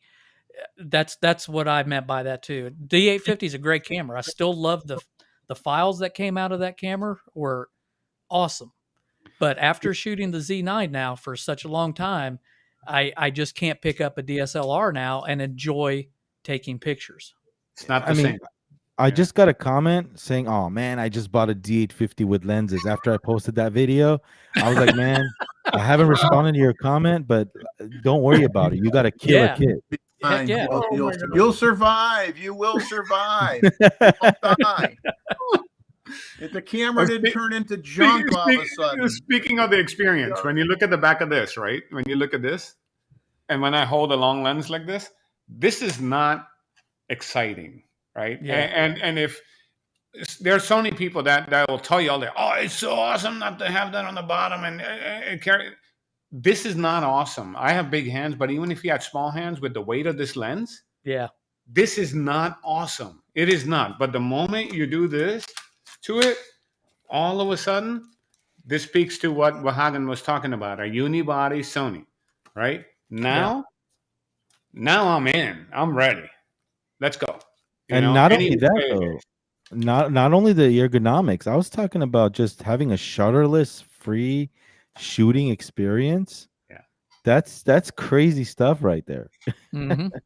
Well, I mean, the A9 II has an electronic shutter with a stack sensor at 24 megapixels. It does pretty good, and when you put it in the silent mode, you can't hear anything at all. Yeah, Yeah. but just like you Yeah. have no option in the Z9. That's just Yeah. something that just you. That's all you It's got, just and there. and it's just like, you know what? It's like you're Yeah. so stealthy. You Yeah. know, like people don't know you shot the shot and you got it. Yeah. Hey, Mozman, no way, man. Hey, I'm never talking crap about the FL. Are you crazy? 600 millimeter. Where did you see that comment? Mozman, he said, start bashing the 600 FL lens so the prices go down. Oh. Hey, Oh, that's man. something that the angry photographer used to do all the time. Yeah. Hey, I got Oh, something yeah. on eBay that I'm selling. Yeah. Kidding. He pulled that up quite a bit. Hey, And David, did you notice that the prices of FL lenses have not gone down? They've No, actually went man. up. They've actually gone up. Yeah. They went up. The 400 FL, you can't touch it for like 8-9 grand. I bought my 600 used FL for $6,000 and sold it for 8. Yeah, well, I don't even want to tell you what I got it for because No, well, we it's would have to beat you up if you tell us how cheaply you got it for. well, it's a little less than what Demuth's got it. was it on But- Craigslist? Offer up, baby. Really? He got Offer it on up. offer up. That's awesome. He bought it from you. Goes up to a guy, my friend. No. What am I Hey, get hey, this you know lens what? for? And at $6,000 at the time was still a good deal because they were still $8,000 most of them. Yeah. So I got a steal at that time myself. I, And then I I made, haven't you seen, know, I haven't seen any guys. Seriously, I haven't seen any crappy 600 F4s. Do you know any? Because No. I haven't seen not a one. Even the third. Well, I don't buy too many third party, but even third party ones can't be crappy because the amount of time that it takes to build one of those things, you might as well just build it right and Yeah. charge the money. And they're remarkable lenses. Doesn't matter how old they are, as long as it's in good shape, taken care of, they can produce remarkable, beautiful images. Yep. Hey, Jeffrey, it wasn't a my friend experience. It was the seller was a cop. Ah, Yeah. So it was his wife's lens. Moved to Ah. Sony. now it was his wife's lens. I see. Yeah, moved to Sony, and I took advantage of the deal. You know, They moved to what? she moved to Sony. I'm just kidding. Oh, okay. I didn't. Is that a country? Sony, is that another country? I'm confused. She moved to Sony. Where is that? She moved. It's his own island. Hey, Joe Stroud. By the way, Joe, man, I love your comment. It's really in the bottom there, but I had to comment on exactly what you said. I agree with you with the education thing, and also who was on point. It fell is always on point, man. Fell with your comments, man. You're always on point. Yeah, dude, the 2814E is on my wish list. I want that lens. Anybody want to sell me their lens? My friend. My friend. Hold on, I'm putting it on Craigslist now. Hang on. There was a question on here, and I had it on the chat, and I had it lined up to answer the question or at least talk about it, and now I stinking lost it. But it was talking about the shutter speed of the without the shutterless the Z9, you know, whether you'd get into the 1/2000th or 1/4000th of a second flash sync. And the thing is that right now the base flash sync on the Z9 is 1/200th of a second. I believe the Sony's 1/250th of a second. And it's not a big deal because the high speed sync, you could go up to 1/8000th of a second on the Z9 anyway. Right. So And the Pro Photo it's- stuff works. So Ron confirmed yesterday it's not just SB 9000 or something, 900 or whatever he has. He used Pro Photo stuff and it actually works with it too on the Z9. Yeah, so I just want to address that you can do high speed sync at 1/8,000th of a second. You know, That's awesome. not an issue, and to make a big deal, which some people had over the base flash sync of 1/200th through 2 versus 1/250th of a second is silly. It's just silly. So does it work with a trigger too, Jeff? If you put a trigger on there and fire like 4 or 5 of them? No, not for Godox or Flashpoint or any other. It's Profoto and Nikon are the only thing that are supported. Pro right Photo now. and Nikon are the only ones that work. Yeah. But at least they got Well, something. well, wait a minute. Let me clarify that. The only speed lights that work, Yeah, and the Strobes only are and I think strobes and Profoto work as well, but you got to buy their proprietary That trigger. controller trigger. Yeah, Yeah. not Okay. just that, but now manual on any lighting system, whatever brand, manual works. Okay, Yeah, you okay. just can't do TTL. Got you. Mr. Roddy joined us, and Ronald, I sent you a link. You asked for it earlier. James, how are you, buddy? James. Good afternoon, everybody. How we doing? How you doing? Well, you know how we're doing. You've been watching for a while. Yeah, it's not too often I get a Wednesday off, so I joined a little late, but yeah, been Yeah, what's up, James? Somebody was keeping me up late last night. Hey, it wasn't me, man. Hey, guys. Chuck, can I Yeah. can I comment on Gustavo's comment? Yeah, hang on just a What? second. I just want to let everybody know we're going to go about 40 minutes. I've got to go somewhere Yep. at 4 o'clock, so we'll try to get everything we want in the next 40 minutes. Go ahead. So Gustavo asked, the question would be, would you buy a 600 FL now or wait till the Z600 F4, 800 or 400? Well, Gus, if you can find one for a good price, buy it now, man. Don't wait. And plus, the Z600 is going to be $17,000. So Hey, but what about the 600 F4G? They're selling under $4,000 on eBay. Really? no, they're not. Yes. Do you really think the Z600 will be that high? Yeah, 16 Really? Yeah, grand. it probably will be. Yeah.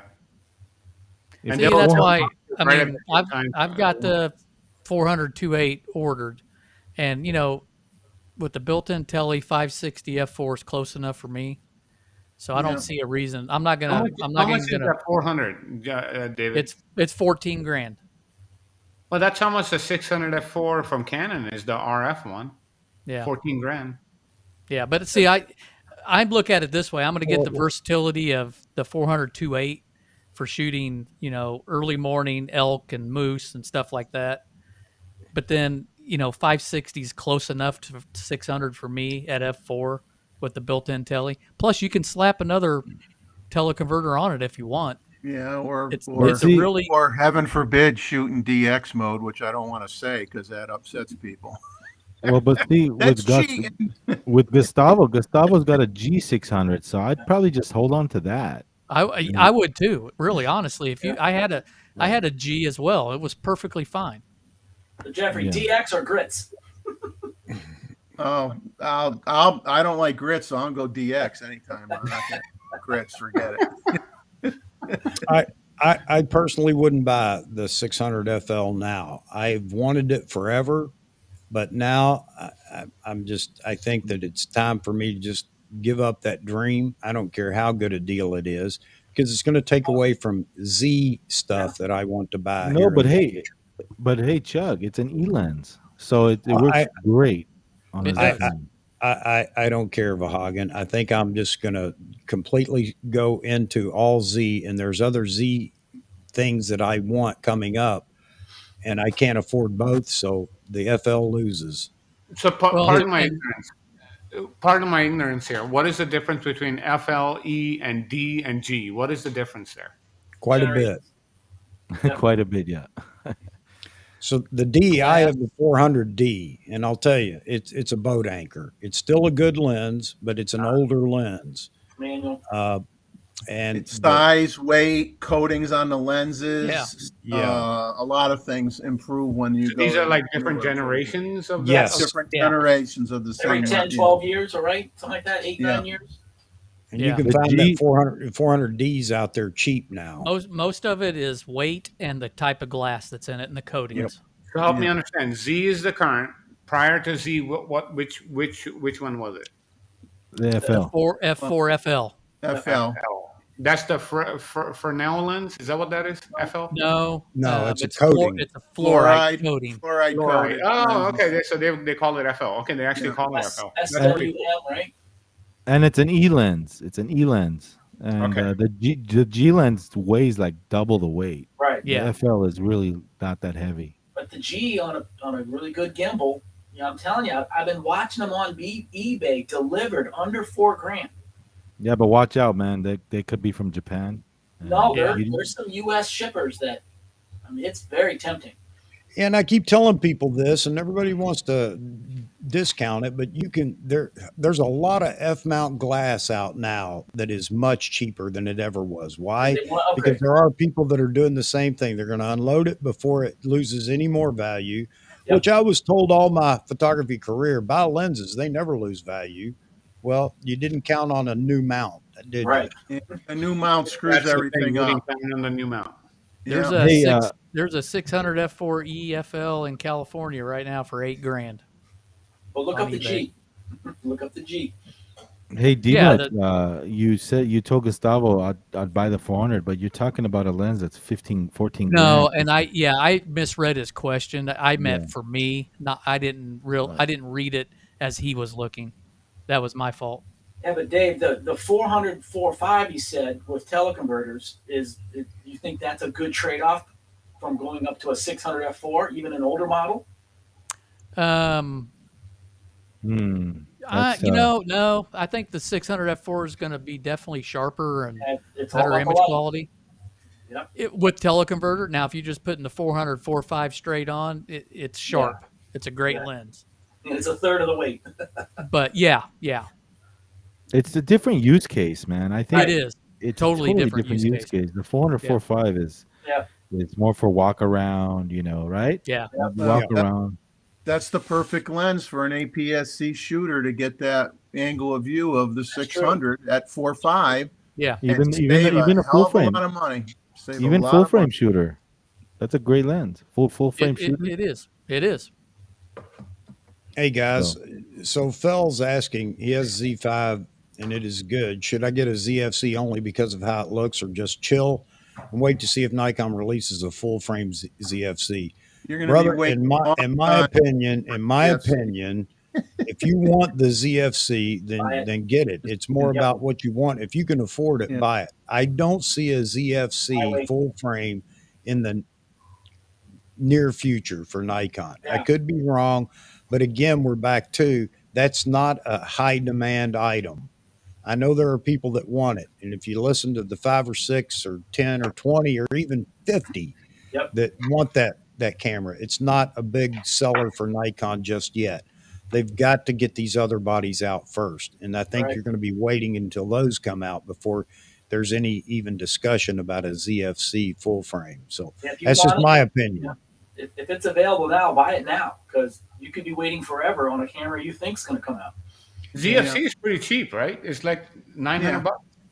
It's not that expensive. Yeah, I don't Maybe know I should what get that instead of the Z5. Why aren't you guys telling me to buy that, man? What's up with you guys? buy whatever you want. Well, you didn't tell me to buy that. Now I I got to go check it out. Oh, Of course I didn't. that's the crop DF wannabe. Yeah, it's Amar, the APS-C camera. Amar, Yeah. you want to buy a Nikon just to get your feet wet? I'll tell you what to buy. Buy a used Z6. Yep. $800. Get your feet frame. wet. Full frame. Exactly. Takes a grip And then can I mount this on there? with No, an adapter. Because With an James adapter. and I are going head on, man. 600 f4. Hey, I tell Okay. you, there's a 600 F4G on eBay for Yep. $39.50. I told This is you, a 600 f4 Sony E mount, and then when I do like this, I'll show you something really special. Watch this. Hey, J Rod, I used to have that G version, and it was fine. There was nothing Now, wrong with it. now it's an RF mount, and then if I take both of these off, this is an EF mount. See, Yep. 3 mounts in one. Yeah.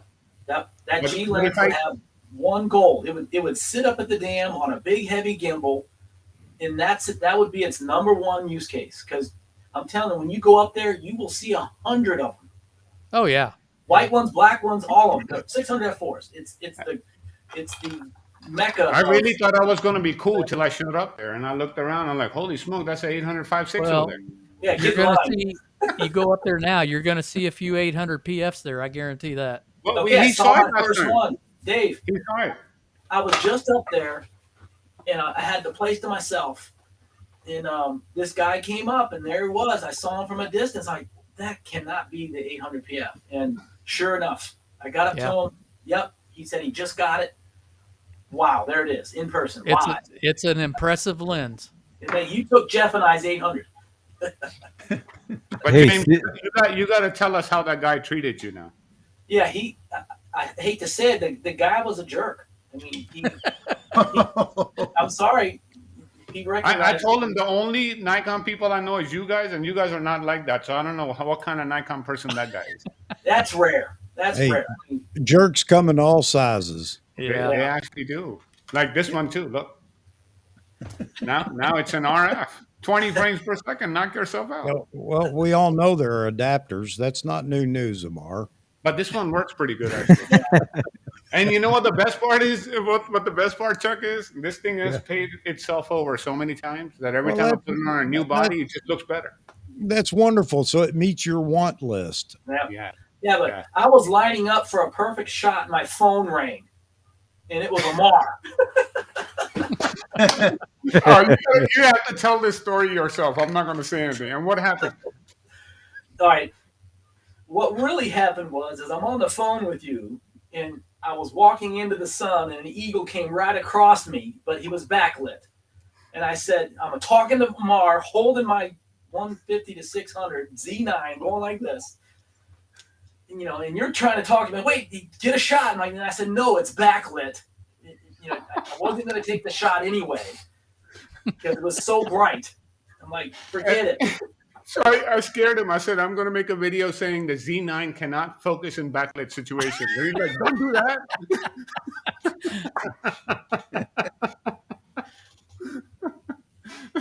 So we have a lot of fun. James, we got to meet up, man. Hey, don't worry. I shot a lot of backlit Osprey this last trip to Florida, and it worked just fine. Well, Amar, I drove right by your house today. I should have stopped. Were you Lake Linganore? Yeah, yep. I went right up to Gettysburg this morning. Oh, okay, yeah, very close. Yeah, so I'm like, wait a minute, there goes the lake. I think that's where Amar lives. That's it. Yeah. Yep. Swing by anytime. I'm gonna have to get up to this dam, I guess. Yeah. Hey so, guys, can I comment on the 600 F4 that's for 3,900 Yes. on eBay? It's I'm looking at it. It's been used. I mean, look, the badging is like Well, go figure. discolored. Yeah, for 39.50. Yeah, it's gonna be used. but if it Did works, you really think it's going to have low shutter count? It's a lens. I don't care if it's spray painted. If it works, fine. There's a story behind that, Wahagan. I actually found a 600 F4. It was a Canon when I was actually really hard looking for one. And I ended up getting this one through the Canon refurb site where they actually recondition and sell them. But someone had actually put on there low shutter count. And so I messaged the guy. I was like, this is a lens. It's like, that means there haven't been too many pictures taken with the lens. It's practically brand new. I'm like, oh, okay, thank you very much. This one guy, he was selling a Z9. He put low shutter count. Yeah. There's no shutter. But there is a shutter count now. There is. You can still get an actuation count. So maybe they need to change the terminology. I did not know that initially. And then somebody showed it to me. Oh, yeah. There's still an actuation count, which equates to the shutter count. I don't know if it makes as big a difference now, but it's there. Hey, but you know what? To be honest with you, $3,900 for this lens is a steal. No matter what. Right. Yeah, that's a steal. But if you got an Yeah, 'cause 800 on order, do you look at a 600G? But who knows when the 800 comes around? It's the No, prices. if you, The prices are crazy. I mean, if you ordered, have you ordered an 800? Oh yeah. Oh, I would wait. You're going to get it eventually. If you're going to be happy with that 800, I'm sure. you Even if will. the mean guy won't let me look at it. Until I get Don't. to him first with my R7 and the 800 f11 and put it in his hand, he might cancel the order. Nah. He's like, nah. Yeah, don't be afraid of F6III on that 800 PF, man. I'm That gonna tell you. 800's got twice the glass on the front of it, Amar. Let me bet. tell you, that bet. F6III is awesome. Yeah, Moz, if you're going to count that, then man, they're going to be very low count, aren't they? Yeah, Just so a I was sensor going to cover. ask that. So, Maz, tell me this: when it closes the shutter, because now even Sony is starting to do this, right? That Canon had where it closed the shutter, so every time no dust would get on. Is that like one extra shot I just took? Does a Nikon do that? Because I know I'm No, a Canon one. no, Adds to your no. shutter count. no, it does not. No. Then I can't do low shutter count on mine because I turn it on and off all the time. That See if I thing? can break it. No, it does Yeah. not add to shutter count. It's not a shutter. It's a Hey, shield. I got It's a a question for shield. Demoots. Yeah. Demoots, how much would you pay for a 300 millimeter 2.8 VR1 lens? Oh, VR1. Yeah. Man, I don't know. Those things were high dollar lenses back in the day. I don't know what they're worth now. $1,000. Okay. Well, there's one on eBay for 1,100, and That's what I thought. Because I think that the Canon 300-2.8 around the same time that lens came out is about 1,100-1,200 all the time. I would pay 1,000. You know how amazing that lens is? It's a good Amazing. lens. It's a great lens. Yeah. All But of to my stuff that I answer, want. if money was no object and I were just to pick one lens and I could get the lens tomorrow Yeah. over the FL600, I would get the 400Z lens every day. Oh yeah. Yep. So, yeah. Oh, if money was no problem, I'd have every lens that Nikon's made over the last 40 years. Exactly. He would be on the board of directors. Hey, Yeah. the way I sold the 400-2.8 to myself was, hey, it's like 3 lenses in one, basically. I'm getting a 400. I have a question for you guys, all you Nikon people, especially the ones that are retired, right, on this channel. We're camera people. Nikon is actually hiring right now. They're hiring. Wow.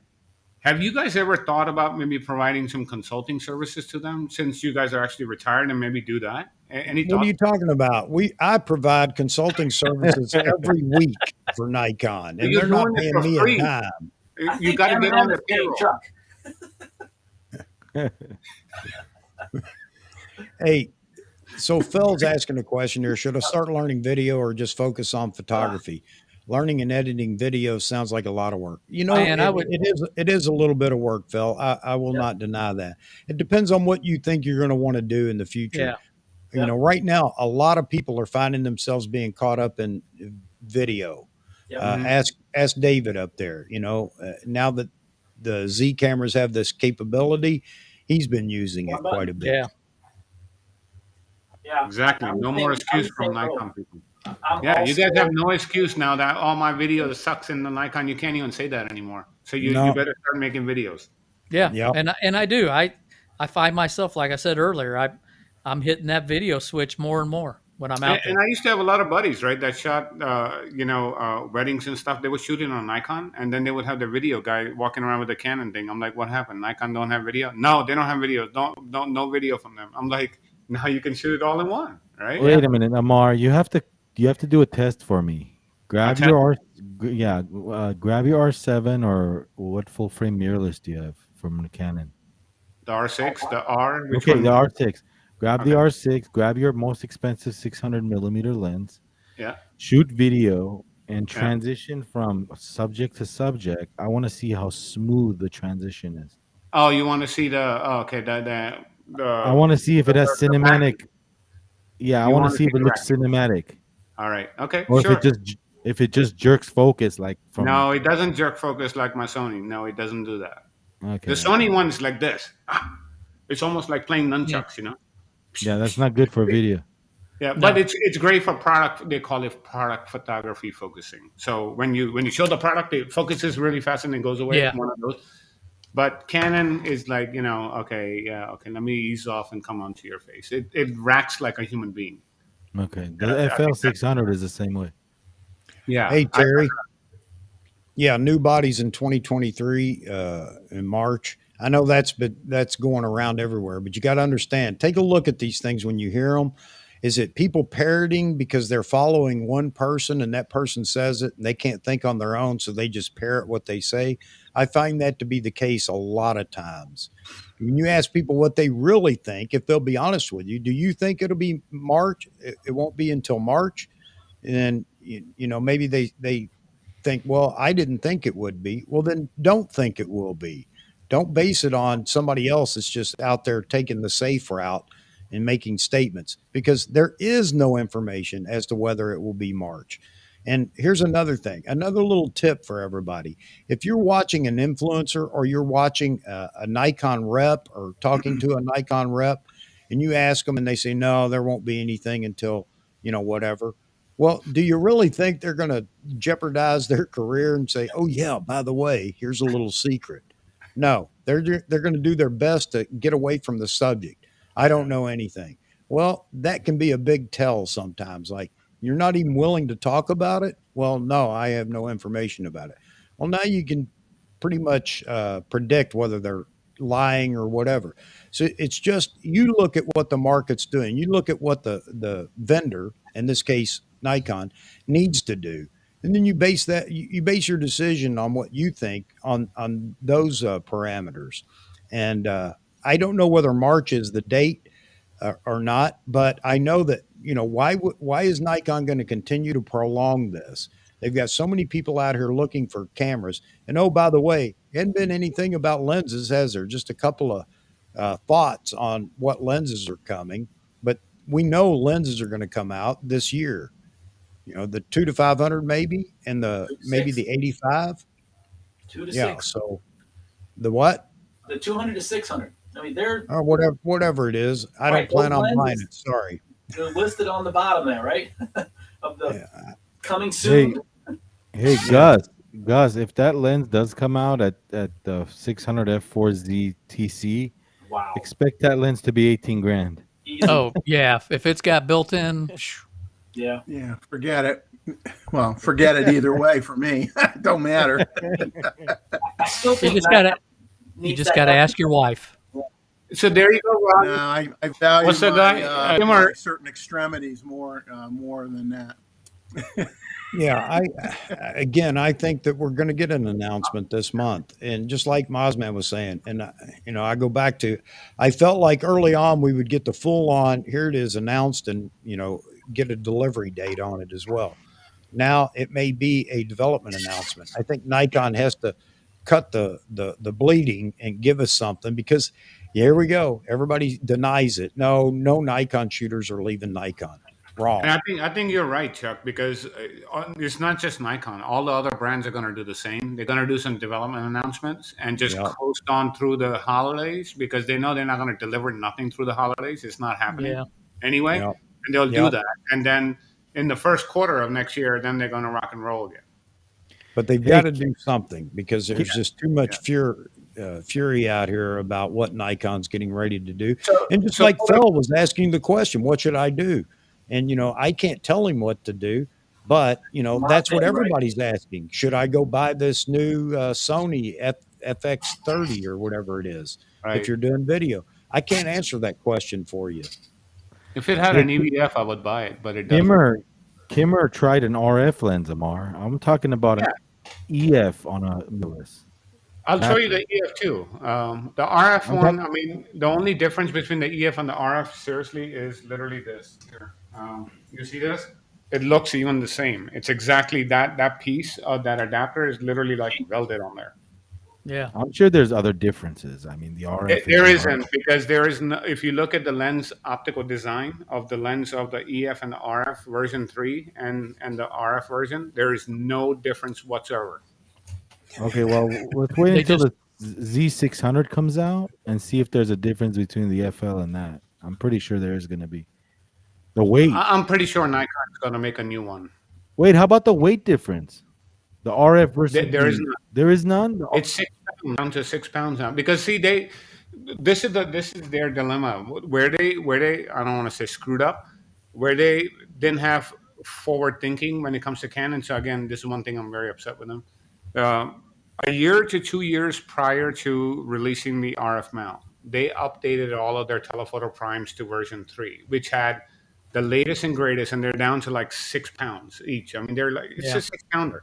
You can Can't walk do around much with that more with it 1200 now. millimeter lens. It's 7 pounds. That's insane for 1200, and that's 20 grand though, right? So I haven't seen one of those at all in person. But the 600 and the 800 that they built, um, incredible glass. But the difference between the 600 and EF and the 600 RF, there is none.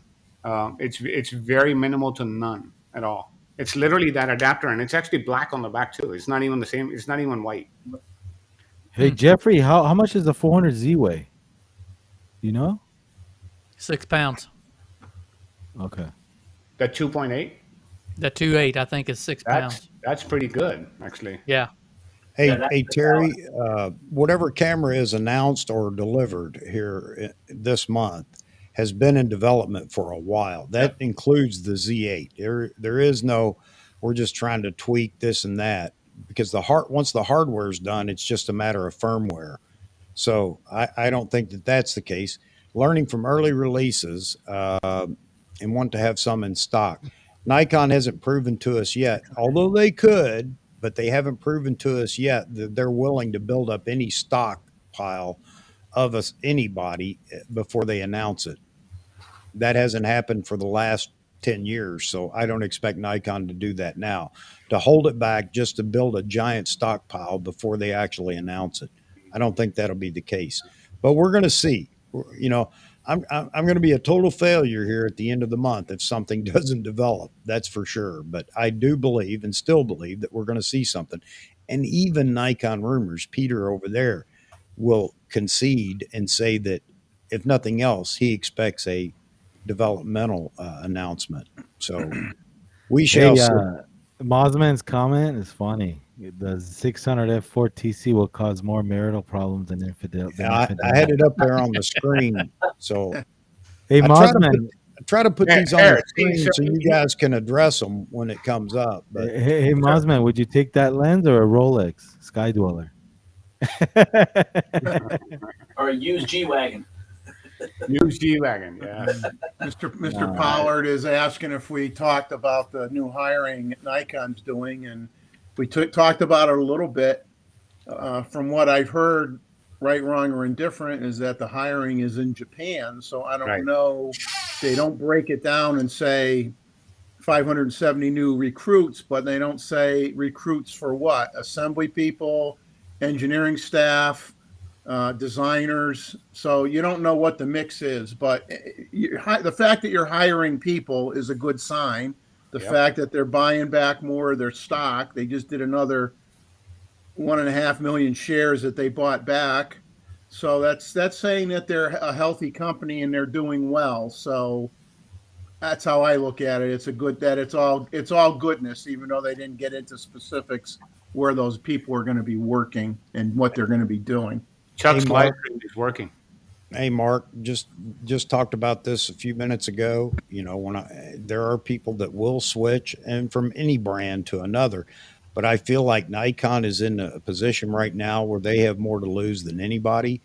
It's not because they have inferior products; it's because those products haven't been announced yet. The Z9 being the exception. So, with F-mount glass, uh, but considering Canon RF, man, brother, you know, it depends. And I hate to tell anybody to wait. If what you see in the Z lineup right now for glass isn't suitable for you, then who am I to tell you don't, you know, stick with it? If your But gear's not out. yeah, it's all in what you want. Now, if you're also asking this, meaning you're going to switch systems as far as camera bodies go, that's a decision you have to make. And I know there are people that are in the same boat right now, and hence Nikon needs to step up to the plate and move things along a little bit quicker, because they take somebody out of the ecosystem, and that's one body gone for a long time. Mark, that's a crazy question you're Yeah, asking. there's R3 or Z9? They're not the same. They're not the same. They're not for the No. They're same not the same. audience. They really are Not not. the same. So They're yeah, not. it goes back to what do you want to do? What are you shooting mostly or whatever? And that'll make a difference in narrowing that down. The Z9 I right would now is a look do at it all. instead of the R3, I would look at the R5 or the Z9 if you want to do that. That would be a fair comparison. Both are 45. Now you decide how you want to use it. Yep. But R3 and Z9, they're two totally different beasts. Yeah. And are you a new guy? Do you already have glass? I mean, that's a That's a big good question. question. Yeah. Yeah. Well, you can't get the R3, so No, he says he has F mount glass. So You then- can now, Grahagan. It comes in bursts. They are coming out, but the R7 Canon. right now is very hard to get. Canon shows the R3 in stock. Yeah, they are. They just got a whole bunch in. I just got a thing from B&H to promote it. I don't promote it, but they send it. here you It's go, in. Mark. Jake Kimmer responded. He's got both systems. So Yep, there you go.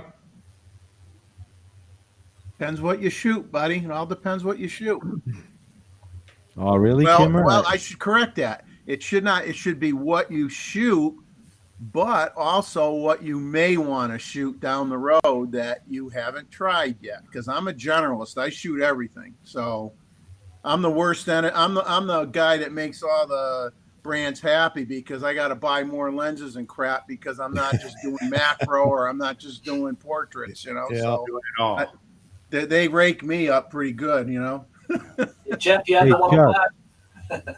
That's a great comment right there. I've That's got a the beautiful- 105. Yes, I do. See, there's a beautiful camera right there.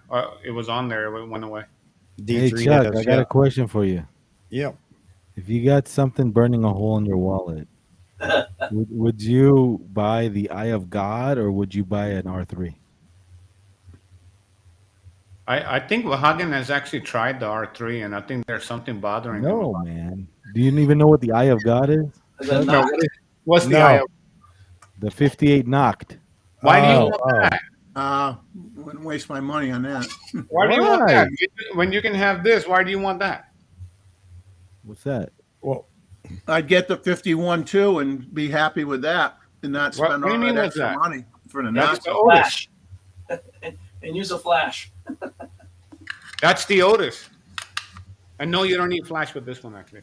all right. So for me, I will admit that a lot of these manual focus lenses are fantastic and terrific, but I'm not interested in it anymore. My eyesight's going and I don't have the patience. And if I want to shoot anything fast moving, I'm not that good at autofocus to keep up. So I know I I'm am going to that steer too. clear of manual focus lenses. That's just me though. I love how the arrows line up, and it's so easy to focus with it. It's not a big deal. And my eyes are getting old too, by the way. So I am getting there.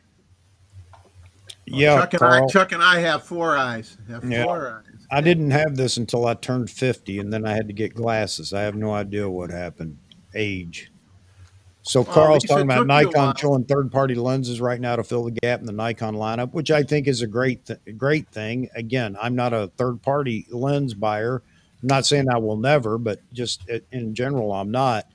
And yeah, Canon shut down the third-party lenses for whatever reason, and I sure don't want to get into that debate here. But every manufacturer gets to do what they want. I do think it's nice that Nikon opened up the Tamron lenses with the brand, and I think there are going to be a lot of people that are going to buy those lenses because, in the immortal words again of Mr. Photo Me Ike, it's good enough, and that's all you have to ask yourself: is this good enough for me? Yes, then get it. Sammy's camera.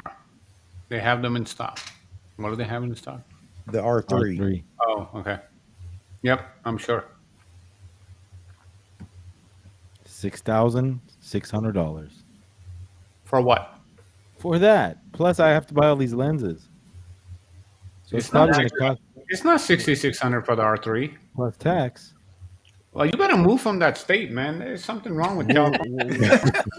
Dude, 10%. I saw the gas is going to be $8 again over there. How's that feeling, Wahagan? Not good. Makes my You better- you better $3.32 vote. sound great. You better vote in 2 months, bud. Hey V, V, when you buying a Tesla, because from what I Oh, buddy, understand, here we go. Tesla. they're going to shut down all gas motors in California before long. It's not happening. Did you see that new thing they just released, Chuck? That by 2035, it was Toyota that put it out there. Not going to happen. We can't get it done. We can't move fast enough because the power grid that supplies the power to the thing, it would actually be gridlocked. There's not enough And power. yeah, not enough power because if everyone I were to just plug in, I like all the comments already. You find them on YouTube where the police have gone to uh, electric cars and their cars are dying in the middle of a chase. Hey, in most states, the cops aren't allowed to chase anybody anymore, Chuck. They don't Well, let them. Let's go. Maybe so, but I guess some are still trying to do it, Jeffrey. Hey, Jeff, can you get me a list of the states, man? I'll tell you. Look, you want to hear something crazier than Philadelphia, that? Connecticut, they will You wanna hear not something- chase the bad guys anymore because they don't want to risk having an accident and hurting an innocent bystander, or that's Yeah. the mindset. So now the crooks steal something, wave to the cops and say, "See ya," because you're not going to chase me Yeah, anyway, it's and they it's get away going on with it. everywhere. It goes. You wanna along hear with something Nikon. crazier than Go that? ahead, Hagen. What's Yeah. In Minnesota, they defunded the police and they had no budget. If you call 911, they go, "Sorry, we have no budget for gas, so we can't come and rescue you." Yeah, it's crazy out there. But It sounds like worse again, than back home, right, Vahagan? Huh? It's even back home they show up, right? Yeah, dude. I this is can't believe we're ridiculous. living in the United States and actually hearing things like this. yeah, it's crazy. It's getting worse and worse. But Bunch of I think the knuckleheads. electric car debacle is Yep. is just absolutely stupid. All right, back to photography. Okay, back to the topic. So gas Yep. price is going up, and there was something that I'll find and send to all of you guys that the cost of goods, especially electronics, is going to go up quite a bit more because it's going to cost a lot more to make the silicone wafers, which actually use some petroleum stuff and whatnot. So the cost of cameras and things like that could be on the rise again.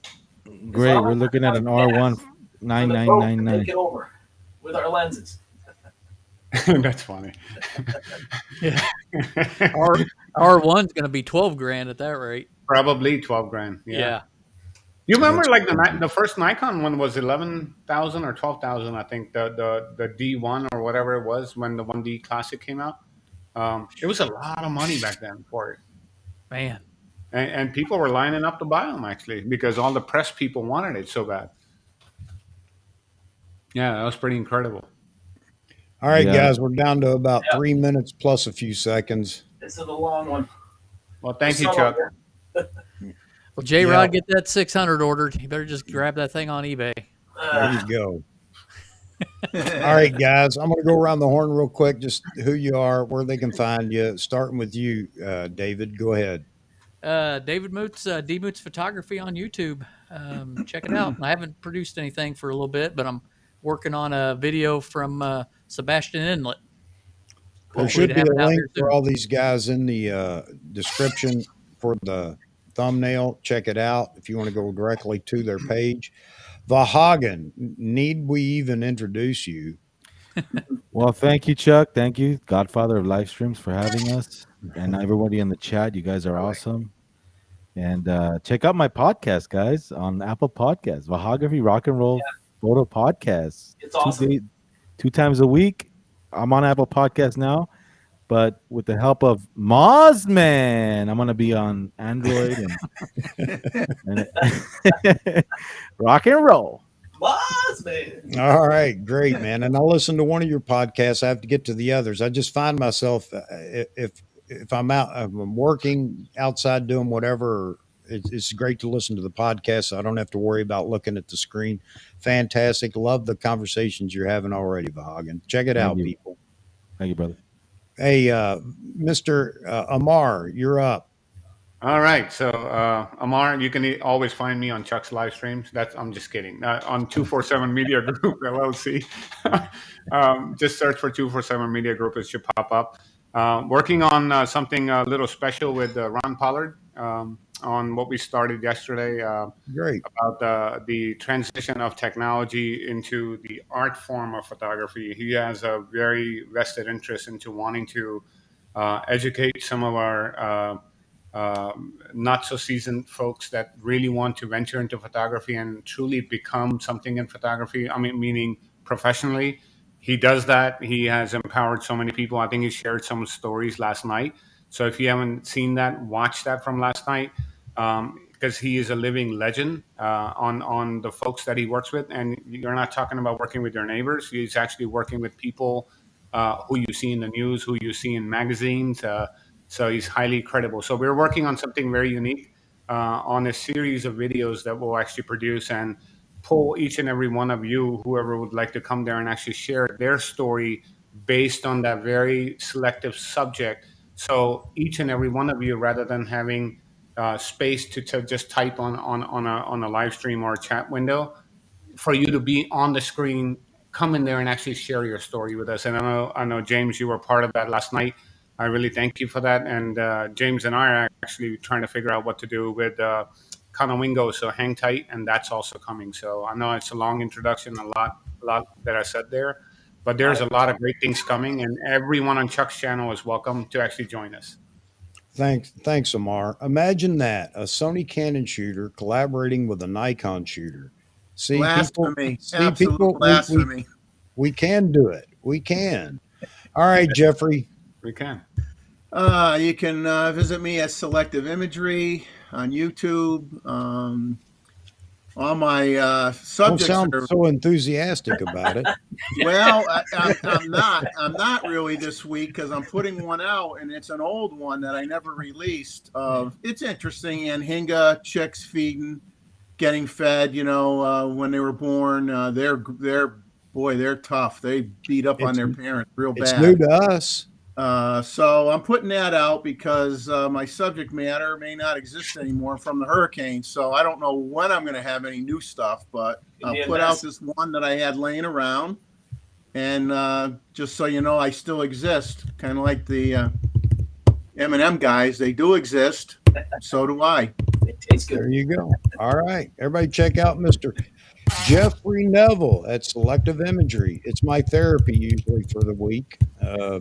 I need something that's slower, entertaining, and meets my or it lowers my blood pressure. I really appreciate what you do, though, Jeffrey. I do. All right, J Rod Photo. You got anything to talk about yet, other than you mooch off of all the other live streamers? Exactly. Just busting your chops, buddy. You're Still welcome no M&M. anytime. Well, hold on, I got something for everybody. We all know what these are. There you go. All right. No, Is that your new whatever filter pack that you're yeah, selling? you just hold it up like this and see if you can see through it. All right, man. Good. That was a promotional gift from the other guy's channel. There you go. Hey, Jay, thanks for posting that. Appreciate it. I don't know how much we could have influenced, but the bottom line is we can all get together, talk photography. We can bust each other's chops. We just, as long as we don't make it personal, I think this is a good start at a community thing, and we're trying to promote it over here. And I hope you'll pass on what we're doing here for others so they know. All right. Yep. All right, guys. That's about it. I'm over by a couple of minutes. I gotta get out of here real quick to get to where I need to go. But I thank all the panel guests in here. Thank you all very much for being here and being a part of the community as well. And thank you to all the subscribers. And we've had a few new ones here lately. We're kind of stagnated there for a bit, but that's okay. But thanks for everybody that's in the chat. Always, the goal is to include you so that it is a community and we can all talk together. All right. Any last thing here before I actually close it? No. Oh, Jay says it was the community that made him go buy the Z6II and he's loving it. All right. Thanks, Jay. Sounds like you got quite a collection of cameras and lenses there, man. Mark, thank you for the subscription. Appreciate it. So the last thing I have to say before I close it out is Saturday night, as in every Saturday night here on AP Studios. We are live at 9 p.m. Eastern Time. Don't know what we're going to talk about. I may get a hold of Mr. Mozman because he had asked, or he had said that he would help us out, and talk about storage, external storage, which I know by now everybody's in need of if you don't already have it. So I don't know what he's going to show us, but I need some lessons on external storage before I run out of. I've got so many external hard drives, the little ones around here. I need to get it all consolidated. So anyway, Moz, I'll talk to you about that if you're willing. Maybe that's what we talk about Saturday night. But yes, Saturday night, right here, AP Studios live, 9 p.m. Eastern Time. And you guys are not just invited, but I encourage you to jump in and be a part of the show. All right. Any alibis? It's a good old Army term. Any alibis from the panel? Any volunteers? Hey, I'm going to try to get to Conowingo this year. Yes, There you go. you're gonna do Let it, us man. know. Let us know. You let us know, and we'll figure out a place for you to stay and hang out. Yeah, that's going to be my biggest problem is finding out somewhere to hold up. Yeah, Darlington, Maryland is probably not the best place to hang out. Well, I'm an hour away, so it's nothing to get up there and go. So Cool deal. All right. Yeah. We can do it. Oh. All right. Say Thank it, you, Chuck. Vahagan, so we can get out of here. Yeah, Vahagan, go fill your gas. It's $7.19. Kimmer just confirmed it. Yeah, man. Thank He's you. like, yeah, man. And that sucks. Yeah. So Man, it was $8 when I was there, so you got a good deal right now. 75 cents off. All right, you're trying to drag this out. I know No, how I'm you guys not. are. You know what, Vahagan? I'll talk to you later, Vahagan. All right, thanks, Jeff. rock and roll, Mossman. There it is. All right, gentlemen. Thanks again for joining. Thanks to everybody in the audience. Let's do it again Saturday night. I hope you'll all be back. Talk to you later. Thanks. Have a good one. Take care, everybody. See ya.